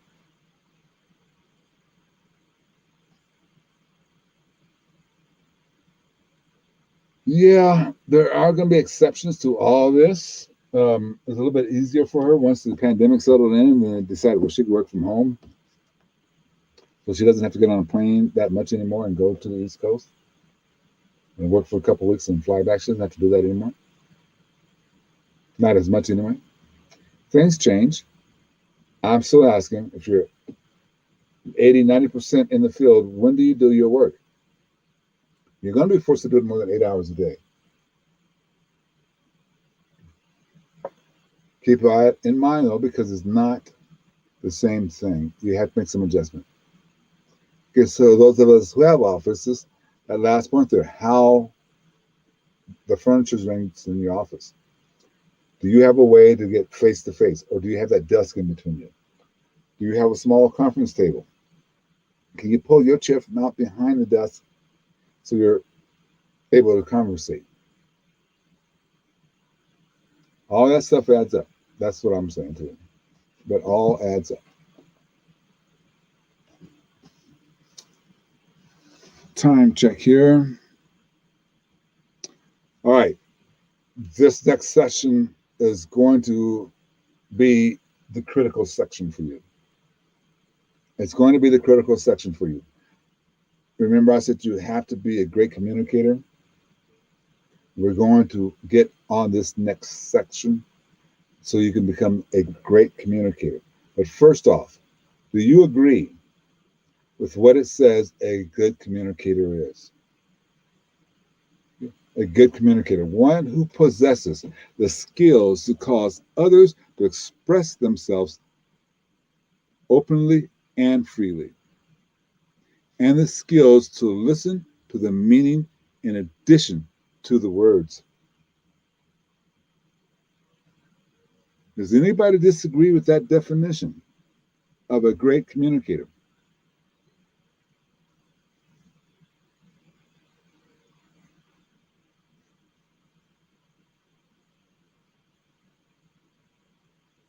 Let me read it again.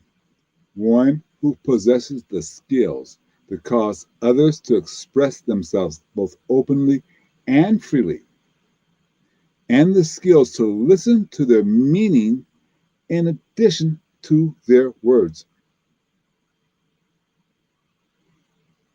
Any disagreement there? Anybody have a different way they would say that?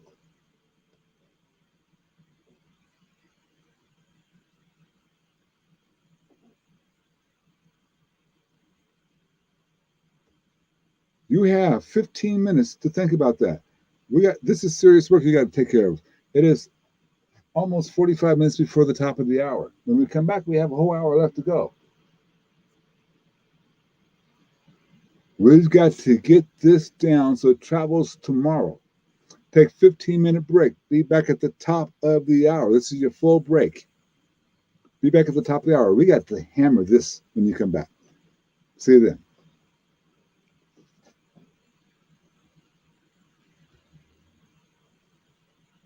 And for those of you on YouTube, I'm going to walk away for 15 minutes or close to it. I'll be back. Don't go away, though. We'll be back. I promise. Or speed it up if this is not, if you're not listening on, what's today, July 10th. Okay.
Hey, we're back just a few minutes ahead of the class. I'm hoping that when we break this apart, we'll find some good pieces to share with everybody.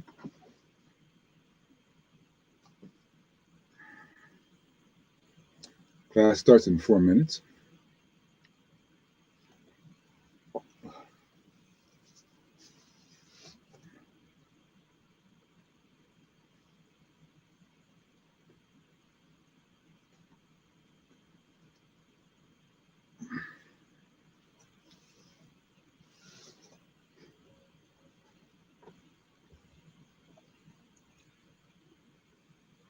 This evening, for those of you on YouTube, this evening I'm going to figure out how to, for tomorrow's class, get you to see the same thing that the class is seeing so you can join in the conversation or just listening to it. We'll start tomorrow morning at 10 o'clock Mountain Standard Time, which is 9 o'clock Pacific Time. And then we really will get after it tomorrow. We're going to get after it this afternoon for those of you who get to hear it this afternoon. Like I said, I hope when we break it apart, show it in pieces, this part works out better than what I have been speaking throughout this course of this day. But I love this part coming up. Let me see what time it is. Time check. Oh, we still got 3 minutes. I should probably stretch my legs for another 3 minutes. We won't do that though. We're going to get really, really good at this. Let me see something.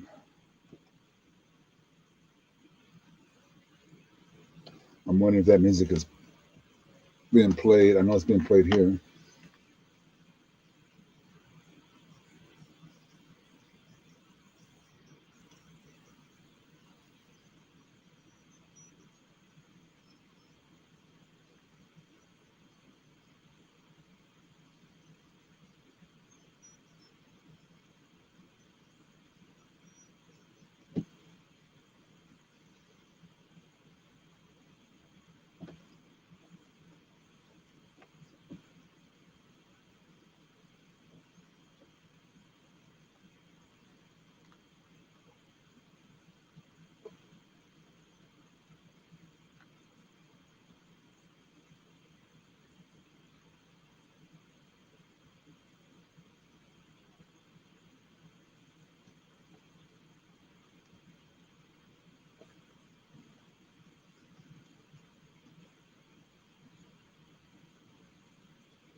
Alrighty, class. Alrighty.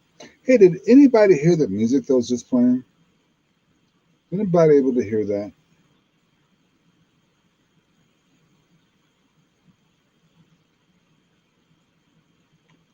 Alrighty, class. Did anybody, just out of curiosity before we jump back in, did anybody hear the music that we were just playing? Did anybody hear any music? Or does anybody hear no music? No music? Okay. No applause, I assume. Okay, fine. Let me answer a couple questions or comment on a couple things. One of the biggest challenges that, and I agree with this, is to get the person who doesn't want to talk. That's one of the biggest challenges. Is also that person who continues to talk and talks over you, run you over, to stop talking. A lot of things you can do in both cases, but it all starts with understanding them. Why do they not want to talk? Why do they want to run you over with their conversation? Seek first to understand before you let them know you need to talk or you need to stop talking. Understand why. So I want to go through this with you. We don't have, this is something that I'm not by any means giving this school credit for a lot of, I'm giving them credit for the course, but I'm not saying they're the best school in the nation by any means. The best school in the nation is right up the road from me. here in Denver, right up there at Boulder, Colorado. However, at Stanford University, when they're working on the MBA program, it's reported that they have a 6-week class that's designed specifically around communication. With your master's, you need to be able to communicate properly, especially in the business world. So they have a 6-week class. They pull 6 weeks out of the curriculum to say we're going to focus strictly on communication. I want to give you the highlights of that. Prior Learning has a course like that. I haven't seen it online, but as they start to get back on the road, you take leadership communication classes, you want to get there. Okay. You want to get there. Let's talk about great communication. So, when you look at what the number one skill is, we talked about this earlier in the day. The number one skill to being a great communicator, the number one skill, you want to be a great communicator, what you have to start doing is to stop talking, right? You need to stop talking. That's the way to be a great communicator. We talk too much. Here's what I know. As a trainer, coach, I talk too much. When I was a manager, I talked too much. I'm betting that you guys talk too much. Okay? Unless you've had practice doing this before, you've heard it before, and you've practiced it, I'm willing to bet nickels to donuts or dollars to donuts that you talk too much. By talking so much, that doesn't give the person who's being quiet a chance to talk. By talking so much, that means the person who wants to run you over is going to make sure that you don't get to talk more than they do. We talk too much. Number one. But number two, put this in your mind, and what my grandfather used to say, put this in your peace pipe and smoke it, which means think about it. Number two, put the other person at ease. So I hope you write this down. So number one is for you to stop talking. Number two is for you to find a way to put the other person at ease. I've got to turn on my camera. You guys just going to let me talk the rest of the day? Well, you don't need to see me anyway. But the number two thing is for you to stop talking. I'm sorry, the number one thing is for you to stop talking. Number two is for you to put the person that you're talking with at ease. Make them feel comfortable. Make them realize they're in a safe environment to share their thoughts. Make sure that they hear that they're in a safe environment, that you're not gonna try to take advantage of them, so they don't have to try to run you over. Stop talking, number one. Number two, put that person at ease.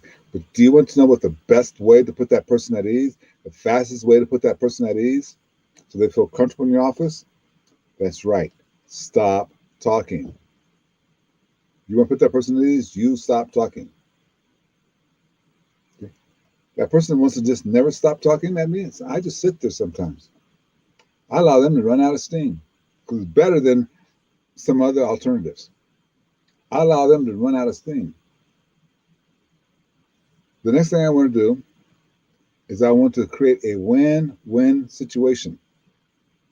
Well, that's like one of the habits, right? I want to make sure that our conversation is win-win. Yeah, I'm going to win, they're going to win. And I want you to hear me, compromising is one thing, but oftentimes when we compromise, we don't feel good about the compromise. That's not a win-win. Win-win is that everybody feels good about the compromise.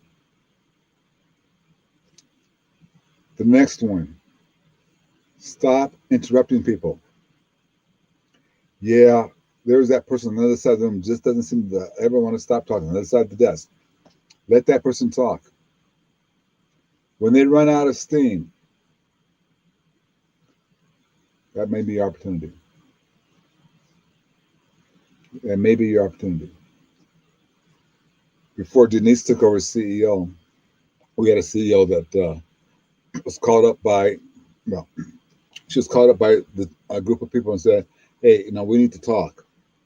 So she got on the phone with them and she went to town about what was wrong with this organization, what was wrong going on here. And, but the meeting was called by a member of the board. but she just went. Said, and he told her at the start, I have 15 minutes. I got to leave in 15 minutes. She went forever. Didn't learn to stop talking. But this board member let her talk. She stopped talking at 12 minutes beforehand. So he politely said, do you remember who called this meeting and I had something that I needed to share with you?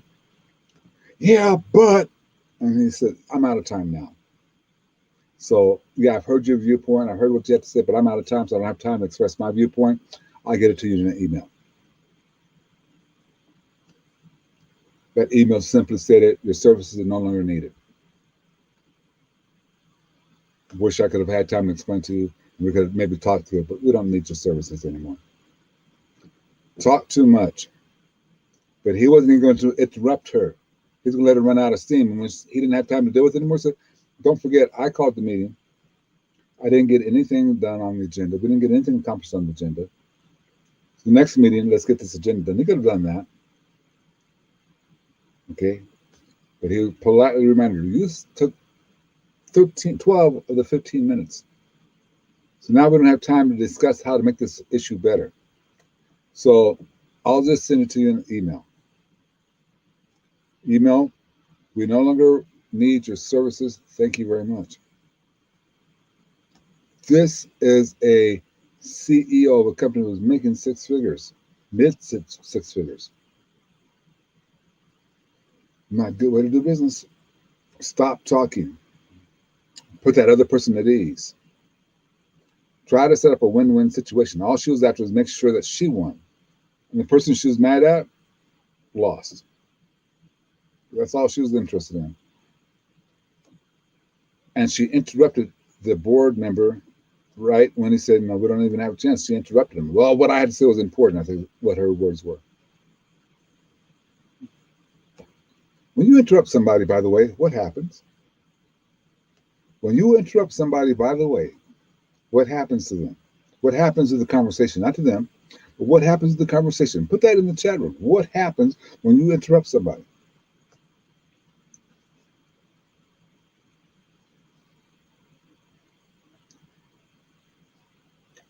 Willis said it exactly. So open your hands, Willis. Here comes a bag of jelly beans coming your way. Yay. Okay. Wilson said it exact.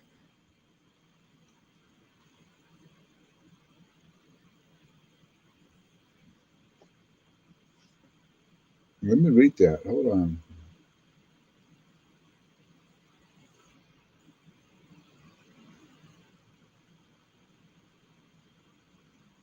What you're talking about there, Samantha, is called active listening. And that is pretty important to be able to do. So, yeah, active listening. And when you're writing down things, you're trying to remember them. I'm trying to turn the lights back on. You're trying to remember them. And that's active listening. So, be good. That's good. That's good.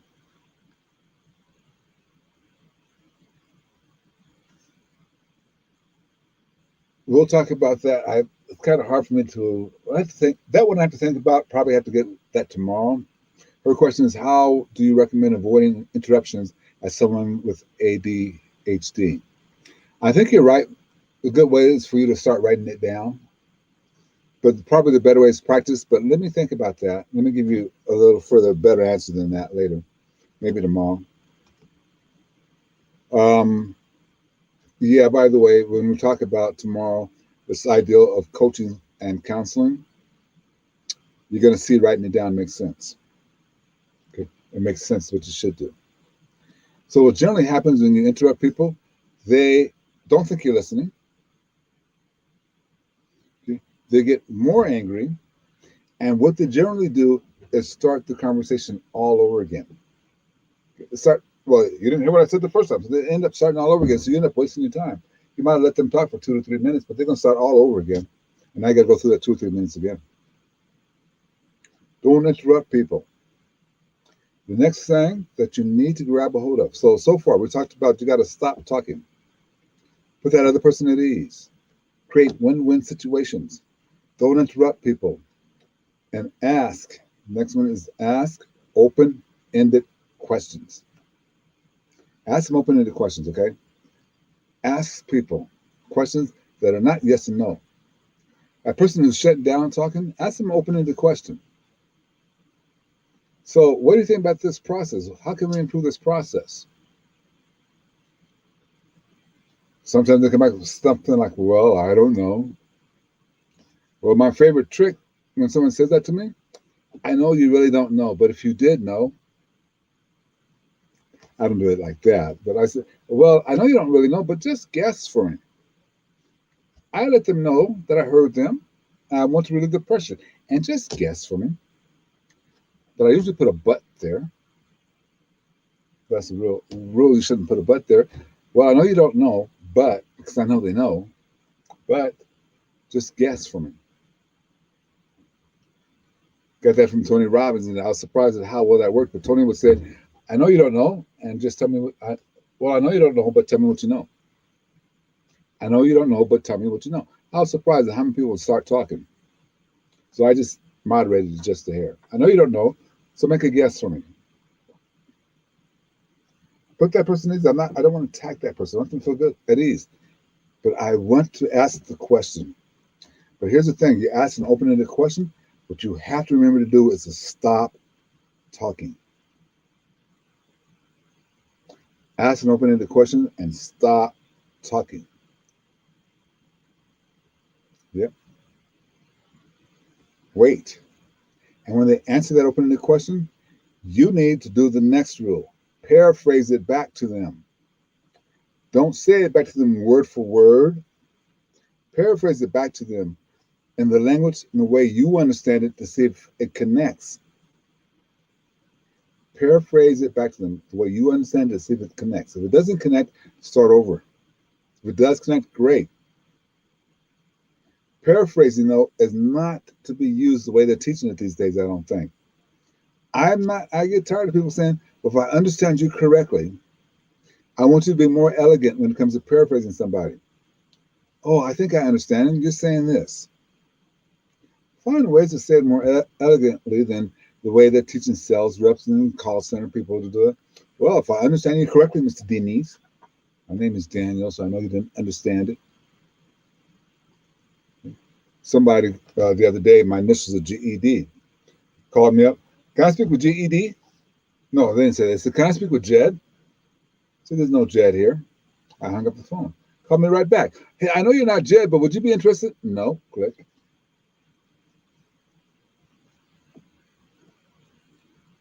Paraphrase back. That's my whole point.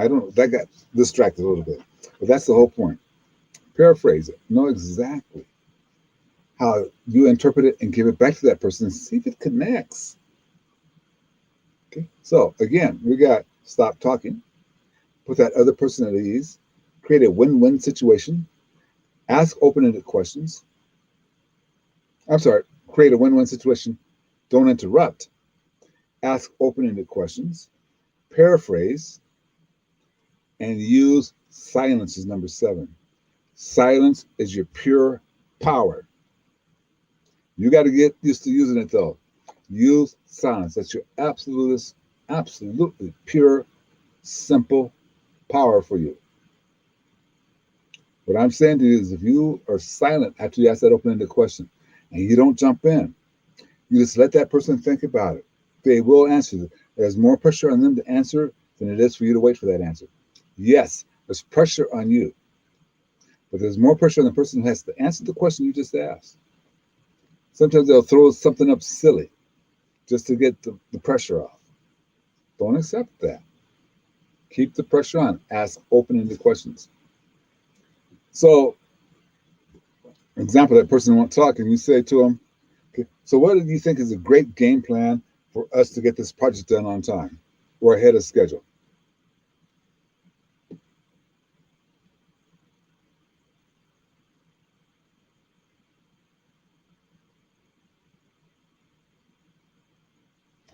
Just this bit of silence I just did to you, how many of you felt comfortable?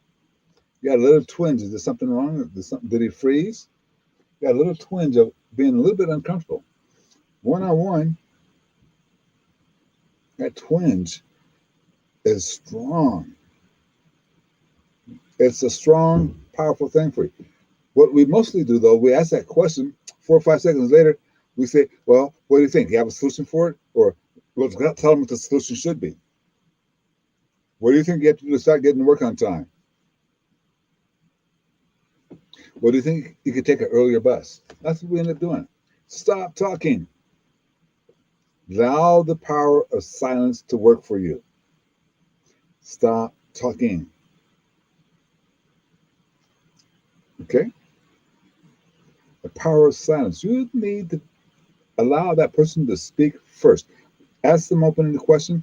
No matter how long you feel like it's taking, it's not taking that long. Understand there's pressure on you too. Understand there's pressure on you too, but they're feeling it more so.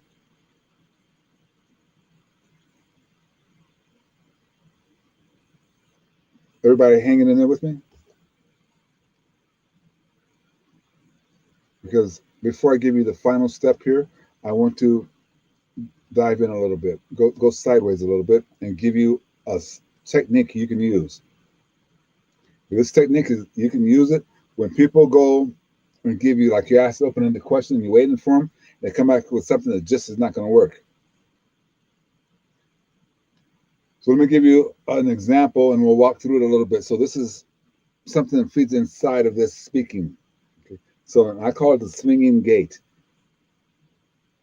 What I'm going to do is I want to swing a gate open, let you walk through it, and swing it closed so you can't back out. So let's make it this a conversation about I don't know, something about signing your time card. Some people still have to physically sign their time card. So let's say they're not signing their time card. My opening question is going to be something along the lines, "Oh, you haven't been signing your time card. What can you do to remind yourself to sign your time card every Friday? What has to happen for you to remember to assign yourself a time card every Friday?" Done. They come back with the answer maybe 5 seconds later. "Well, why don't you just find me and remind me?" I'm not doing that. Okay. You want me to find you to remind you to get paid? No, that's kind of silly. They didn't mean that seriously. They're just throwing that out there to get the pressure off, maybe. So I'm going to say to them, "Hey, I appreciate where you're coming from with that. And I need for you to sign your time card every Friday. What are you going to do?" That's the swinging gate. It's in 3 parts. First part is you need to let that person know that you heard what they said. You need to let them know you heard what they said. So there's no magic here. You have to hear what they said, but you want to use what is called a softener. The softener, transformation of vocabulary, this softener is telling that person you heard what they said, but not necessarily agreeing with it. So softener in this case would be, "Oh, yeah, I'm tracking with you. Oh, I follow you. I see what you're saying." You're not saying, "Yeah, you're right," or you're not getting into a discussion defending yourself. That person said, "Well, why don't you remind me? I could get in that discussion." I don't have time to remind you. I don't know why I'm not getting in that discussion. I heard what you said. I'm tracking with you there. I can appreciate your concern there. Whatever it is, soften it and let them know you heard them. The second part, though, is the most critical part. If you get this wrong, it's not going to work. So you got to practice this. You got to script it out. You got to practice it with your friends and family without them knowing you're practicing it. And then once you kind of get really good with it, you'll be laughing when people comply. But the second part of it, it's one word only. No other word will work there. And that word is and. A-N-D. And. You have to let that, you have to use and. You can't use but, yet, however, whenever. You can't use any of that. It must be and. I appreciate what you're saying there. And. I appreciate where you're going with that. And. I follow your points there. And. When you use the word but is a trance-inducing word that puts people in a real fast trance, and they just automatically know without even thinking about it. They just know that you did not mean what you just said. They know it. Think about it. The last time someone says, "You're one of my best friends, but," You didn't mean that. You know, you are the best class I ever had online, but you know I don't mean that. That's just the way that works. That's the way that that works. So let's get in that habit of using the word and there. I understand where you're coming from with that. And the third part is to tell that person what you want to have happen. First part, let them know you heard them. Transition with the word and then tell them what you want to have happen.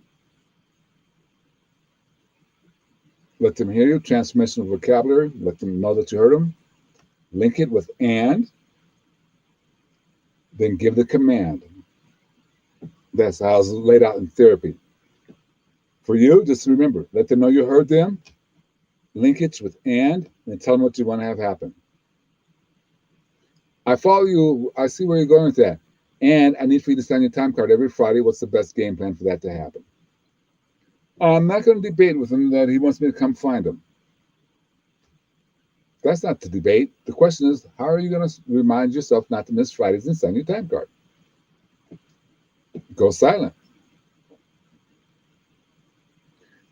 Oh, I don't know how I'm going to do that. I can understand where you're coming from. And if you were to guess, what would be the best path? Well, if I was to guess, I would do this.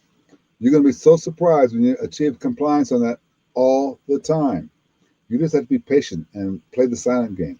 And then come back if they give you an answer you don't like with the swinging gate.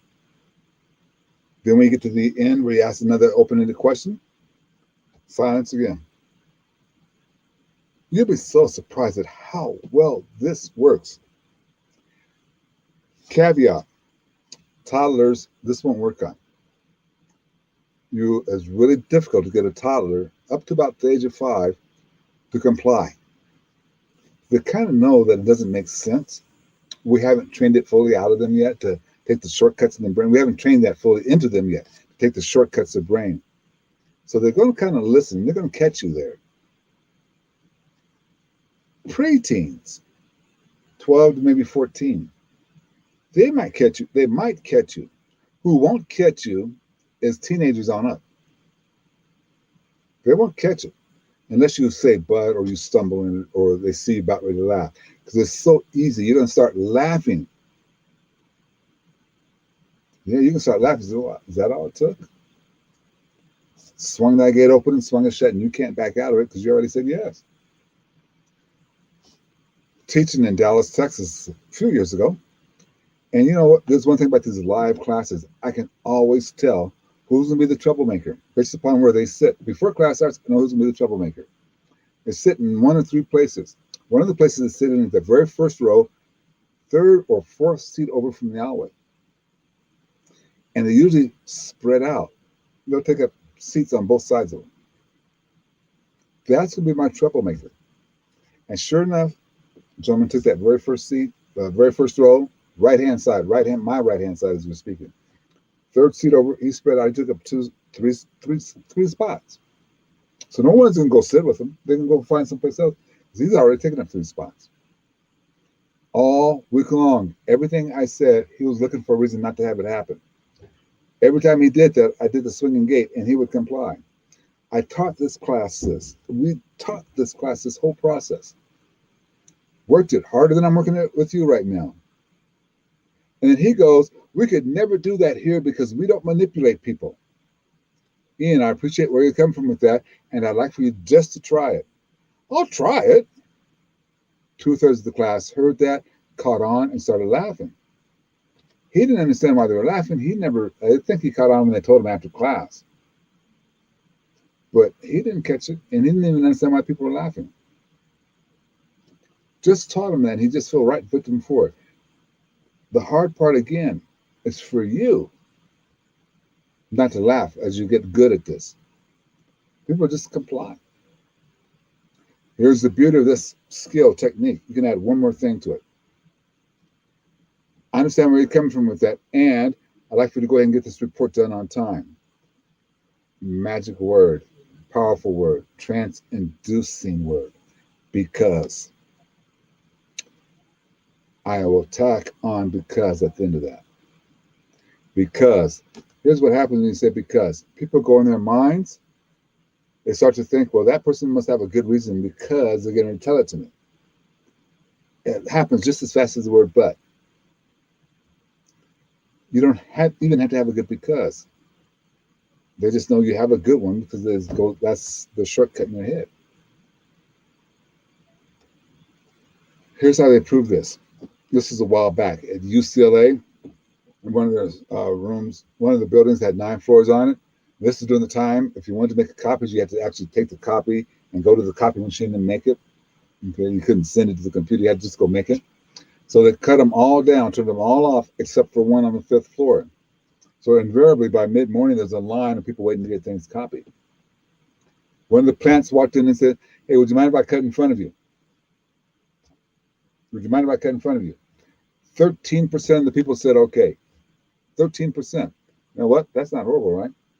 That is horrible. 13%. He came back. He said, would you mind if I cut in front of you because I have to make copies for the CEO? Because I have to make copies for the CEO. 97% said yes. Big swing. Big swing. 97% said yes because he had a reason. So everybody said, well, that's a good reason. The CEO wants it. Okay. It wasn't a good reason because universities don't have CEOs. They taught them presidents or something else. I forget what they call them, but they don't call them CEOs. People didn't hear the CEO part. They just said, okay. To make it worse, it come through and say, so they tested it again. This time he came through and said, would you mind if I cut in front of you because I have to make copies? Would you mind if I cut in front of you because I have to make copies? Well, duh, everybody in line's got to make copies. Do you know 92% said yes? 97% said yes when he had a reasonable reason. 92% said yes when he didn't even have a good reason. Take that 97%, tack on because, and give them a good reason. Swinging gate. You can put that in when someone in this communication process, after the silence has gone by and they give you an answer that you can't accept, use a swinging gate. Once they give you that answer you can accept, here's what you do, Samantha. Here's what you do, everybody. As they're giving you the answer you can accept, you write it down. Yep, you're writing it down. You need that documentation. If anybody challenges that, you need that documentation. If that person is telling me, okay, even if it's a good conversation, so what are your goals for the next month? Because I really would like to be able to support you. As they're telling it to you, I'm writing it down. That's go to them. They know you're paying attention when you're writing it down. That's active listening. That's pure power. Ladies and gentlemen, get these down because tomorrow we hammer these into place. Tomorrow we hammer these into place. We have some more of this, what it is, but tomorrow we hammer these skills into place. Write these down. Make sure you take some time and review the cheerleader, the cogitator, the commander, the companion. Make sure you think about people in your team this evening and see where you would slot them. Think about that Ben Franklin. We hammered these skills into place. All the way from hiring the right person to firing the wrong person. The coaching and counseling. The final step of being a great communicator is to allow time to reflect. You might think that's pretty similar to silence, but you're using silence for the other person, allowing time for you to reflect. So before I answer the question, I need to allow myself time to reflect. You have to get yourself out of the habit of firing back your answer. Allow time to reflect. University of Colorado. Yay me. Lights back on. All righty. Lights on. Maybe one come on. All right. University of Colorado. I had a professor who really knew his stuff. Been teaching long enough that he also knew what questions were going to come his way at the end of his lecture. Guest lecture. So 2 lectures, same class, pretty much going to be pretty much the same answers, same questions, same answers from the students. First class gave his lecture, said, okay, open for questions. As soon as somebody asks a question, boom, he'd give them the answer. Just, okay, boom, just that fast. Second class, okay, question. Somebody asks a question. Da da da da. He allowed himself time to reflect. It was, they say the perfect timing is 2 beats. The 2 beats are based upon how fast that other person is speaking. They're speaking really slow, 2 beats. Really fast, they're going really fast, and they just got him going. It's 2 beats. Then go. Allow yourself time to reflect. This stops 2 things. It stops you from figuring out what you're going to say while that person is talking. In other words, you're listening because you know you have time to reflect before you give the answer. Now, there's oftentimes I will actually say, "Hey, I need more than that. Give me just a moment. I can't answer that. I have to think about it for a minute." But give yourself those 2 beats. Here's what was unique about that. So they had the students fill out a survey at the end of the class to talk, because this is a guest lecture and they wanted to find out how he did. So the students were willing to fill this out, and they arranged it somehow where the students were asked and answered the question, well, how intelligent do you think this person is? How many points would you give him on the scale? And why? So they had answered. Class A answered it. Class B answered it. Class B was the class where he paused before he answered. Do you know Class B rated him up to 8 points higher in intelligence? They felt he had an IQ that was 8 points higher than the person within the class where he just spouted off the answer. Same answer. Same question, same answer. Same question, same answer. But 8 points more. It allows you to appear to be more intelligent. It allows you to give a better answer. That's how you build a great communicator. Any questions on that ability to build a great communicator? Let's make sure you write them down, because tomorrow we're getting into these. You're going to use these tomorrow. You're going to use these tomorrow. Any questions? I want you to say yes or no in the room, in the question room, please.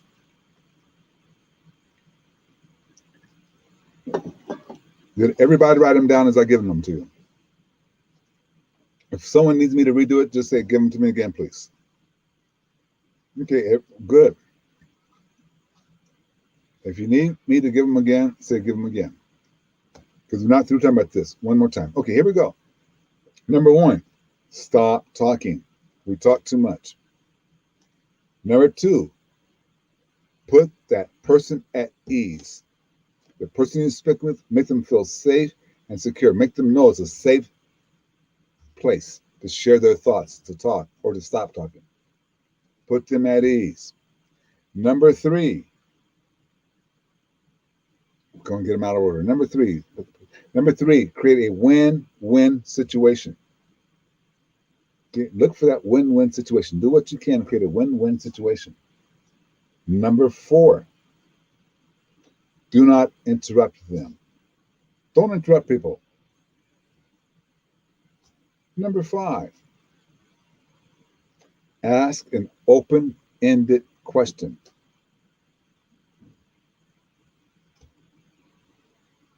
Number 6, come on, Glenn, the word is respond to them, but that's not the word. Paraphrase it back to them. Paraphrase it back. Paraphrase it to them. Make sure there's an understanding. Make sure that you understand it and they understand it and you're connected. Paraphrase it back. Number 7, allow yourself time to reflect before you answer anything.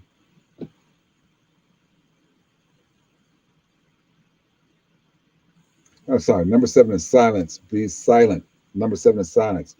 I skipped 2 of them. Number 7 is be silent. Number 8, I guess it doesn't really matter. But number 8 is allow yourself time to reflect. the order is somewhat important, as long as you get those steps in.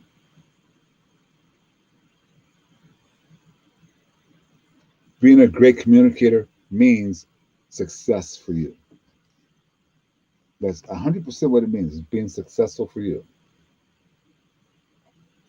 We have common listening problems that I got to get you to think about and get good at understanding. Here's some common listening problems, and I want to make sure that I stay out of the wax with these and stay out of trouble. Okay. Some of our common listening problems is that we allow distractions. We allow things to distract from making this a place where people feel safe to connect with you. Distractions. Our cell phones. Our computers. Bing, bing, you got mail. Those are distractions.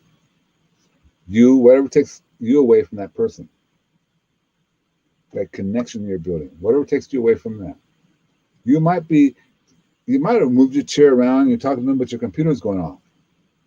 And every time it goes off, you look over at your computer. Okay, fine. Mind reading.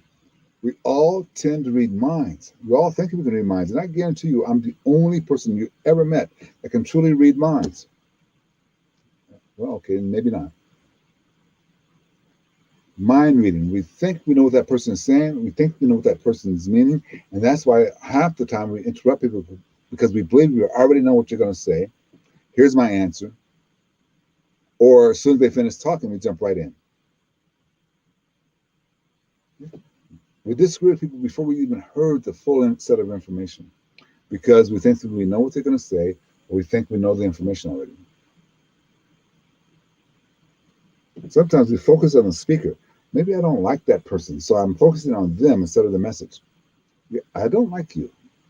I don't even know why you're in my office. What did you just say? Because I wasn't listening, because I know I don't like you. Focusing on the speaker versus the message. Wandering minds. Our minds tend to wander. Now, I know I'm such a great orator. Your mind stayed with me all day long. Your mind didn't wander one little bit.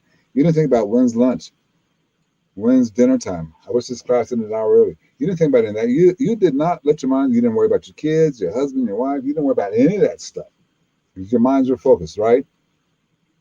When you're one-on-one with somebody, you want to be a great communicator, I don't want my mind to wander. I want to stay focused on this. And when I self-assess, I got to be honest, it wasn't a good day for that for me. I could have been a whole lot better in controlling where my mind wandered to. Self-assessment, emotional intelligence, self-assessment, the main part of it. Sit down and self-assess yourself. Those are common listening problems.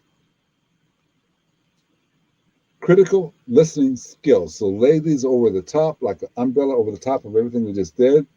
You have to stay focused. You have to be able to identify the major points. Samantha, no problem writing down the major points of the discussion. In fact, that's how I suggest you beat ADHD.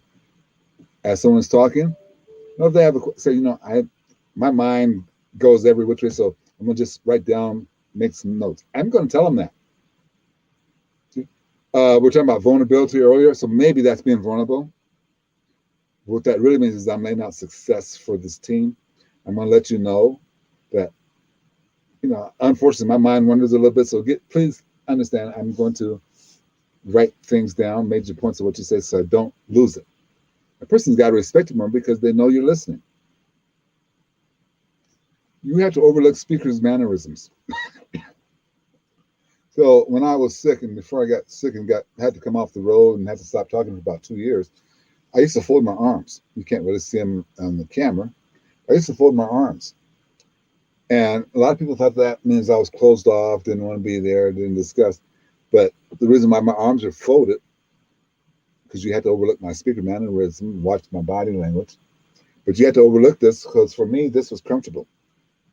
This helped reduce the pain that was inside. But you can't make that judgment. You're the leader. You got to get in the habit of overlooking that speaker's mannerisms. You got to get in that habit. You have to watch your body language. I understand this is comfort for me, but for some people that means that they think I'm not paying attention. Pure comfort for me, though. I tell you this: if you ever come to Denver, Colorado, and you're in the grocery store or in a store, and you see somebody that looks a little bit familiar to you, and they got their arms folded as they're walking through the store, come on up and say, Glenn, because that's me. Come on up and say, Glenn, that's me. I am far more comfortable with my arms crossed as I walk than I am any other way. I had to break that habit, though, of arms crossed in a meeting. Trying to turn on these lights, and they just don't want to stay on. There we go. Always paraphrase for understanding. Always paraphrase for understanding. This is the last thing we need to cover today, I think. Yep, you're going to get out a little bit early today. Tomorrow you may not, but we're going to get out a little bit early today. But I want to talk to you about this. This comes from a class that when you see it, I don't know if it's online, but if you see, once they start traveling again, if you see it, write it, go do it. It's from a class called Managing Emotions Under Pressure. And you got it, ladies and gentlemen. You've got pressure. And can you believe that, Glenn said, there's pressure being a supervisor? And you're saying there's no pressure being a supervisor. I can do this all day long with my head in between my knees. Okay. Remember, your behavior is the most immediate cause of results. When you're tense, that causes poor results. When you relax, that causes better results. Your behavior is the most immediate cause of results. Number 2 should come up here for us.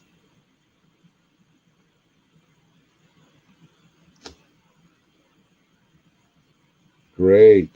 Let's fight with the screen here. Number 2, habitual behavior responses reinforces difficult feelings.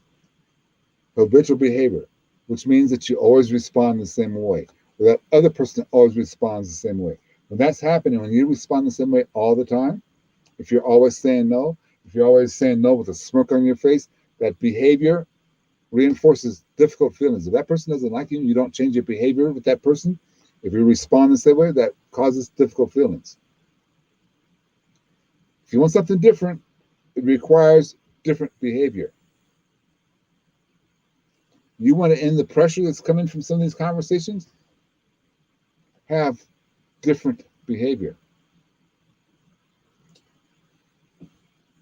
A lot of people say they have a hard time with this expression of, well, act as if. Okay. You talk to a lot of people and they say, well, no, that's just lying. Catch the key word there, act as if. Acting as if is not lying. It's acting the way you wish it was, the way you want to be. I'm going to act as if I'm calm, even though I may not be calm. I'm going to act as if I'm happy, even though I may not be happy. Because what I've discovered, when I act as if, those feelings come to me. I want you to try it. Next time you feel a little bit off, act as if you feel great. Keep it up. It won't be long before you feel good. It won't be long, I promise. Always remember, when problems arise, it's because it's in conflict. Okay, when problems arise for you, it's because it's in conflict with the purpose or the goal that you have or that other person has. That's when problem arises. All right, so tell me real quick, ladies and gentlemen, what do you want to do right now? We have a problem right now. What do you want to do? What is the end? I'm just kidding. We don't have, I'm just messing with you a little bit. Just because I can, and you can't do anything about it. I'm too far away from you. All right, what did you get from today that you can apply come Wednesday when you go back to work? Write that down someplace. Write down 2, 3. So go back through your workbook, through your notes, Take 2 minutes right now to write down what it is you got from today that you're going to apply on Wednesday when you go back to work. What it is, 2 minutes. Well, not 2 minutes, 1 minute.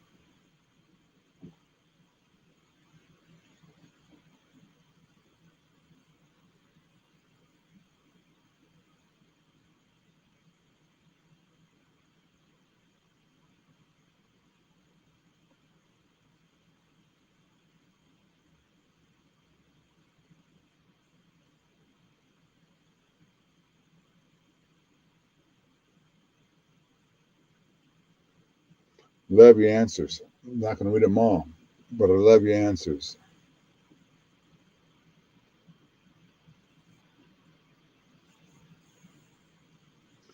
Wilson, I will say your answer because I think that you'll find that one very useful. I personally was struggling with that, the quadrant, with my time management skills, I should say, productivity skills.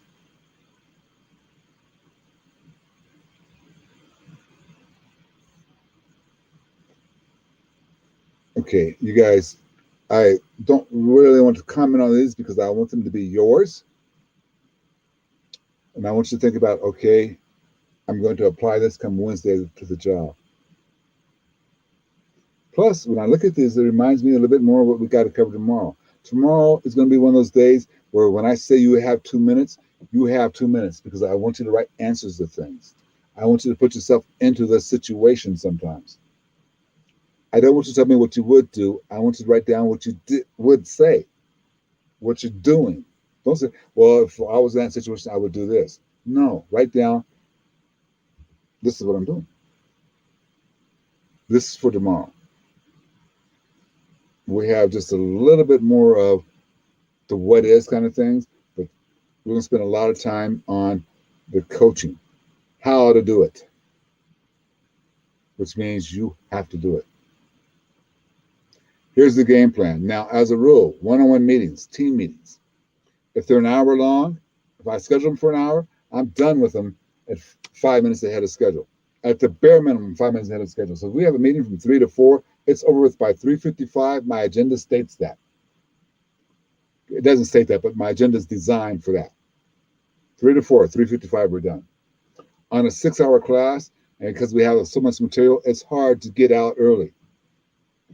I'm letting you go early today because I promise you, you're not going to get to go early tomorrow. Okay? Tomorrow, we dive deep. Tomorrow, we dive deep. So, ladies and gentlemen, I want you to have a good evening.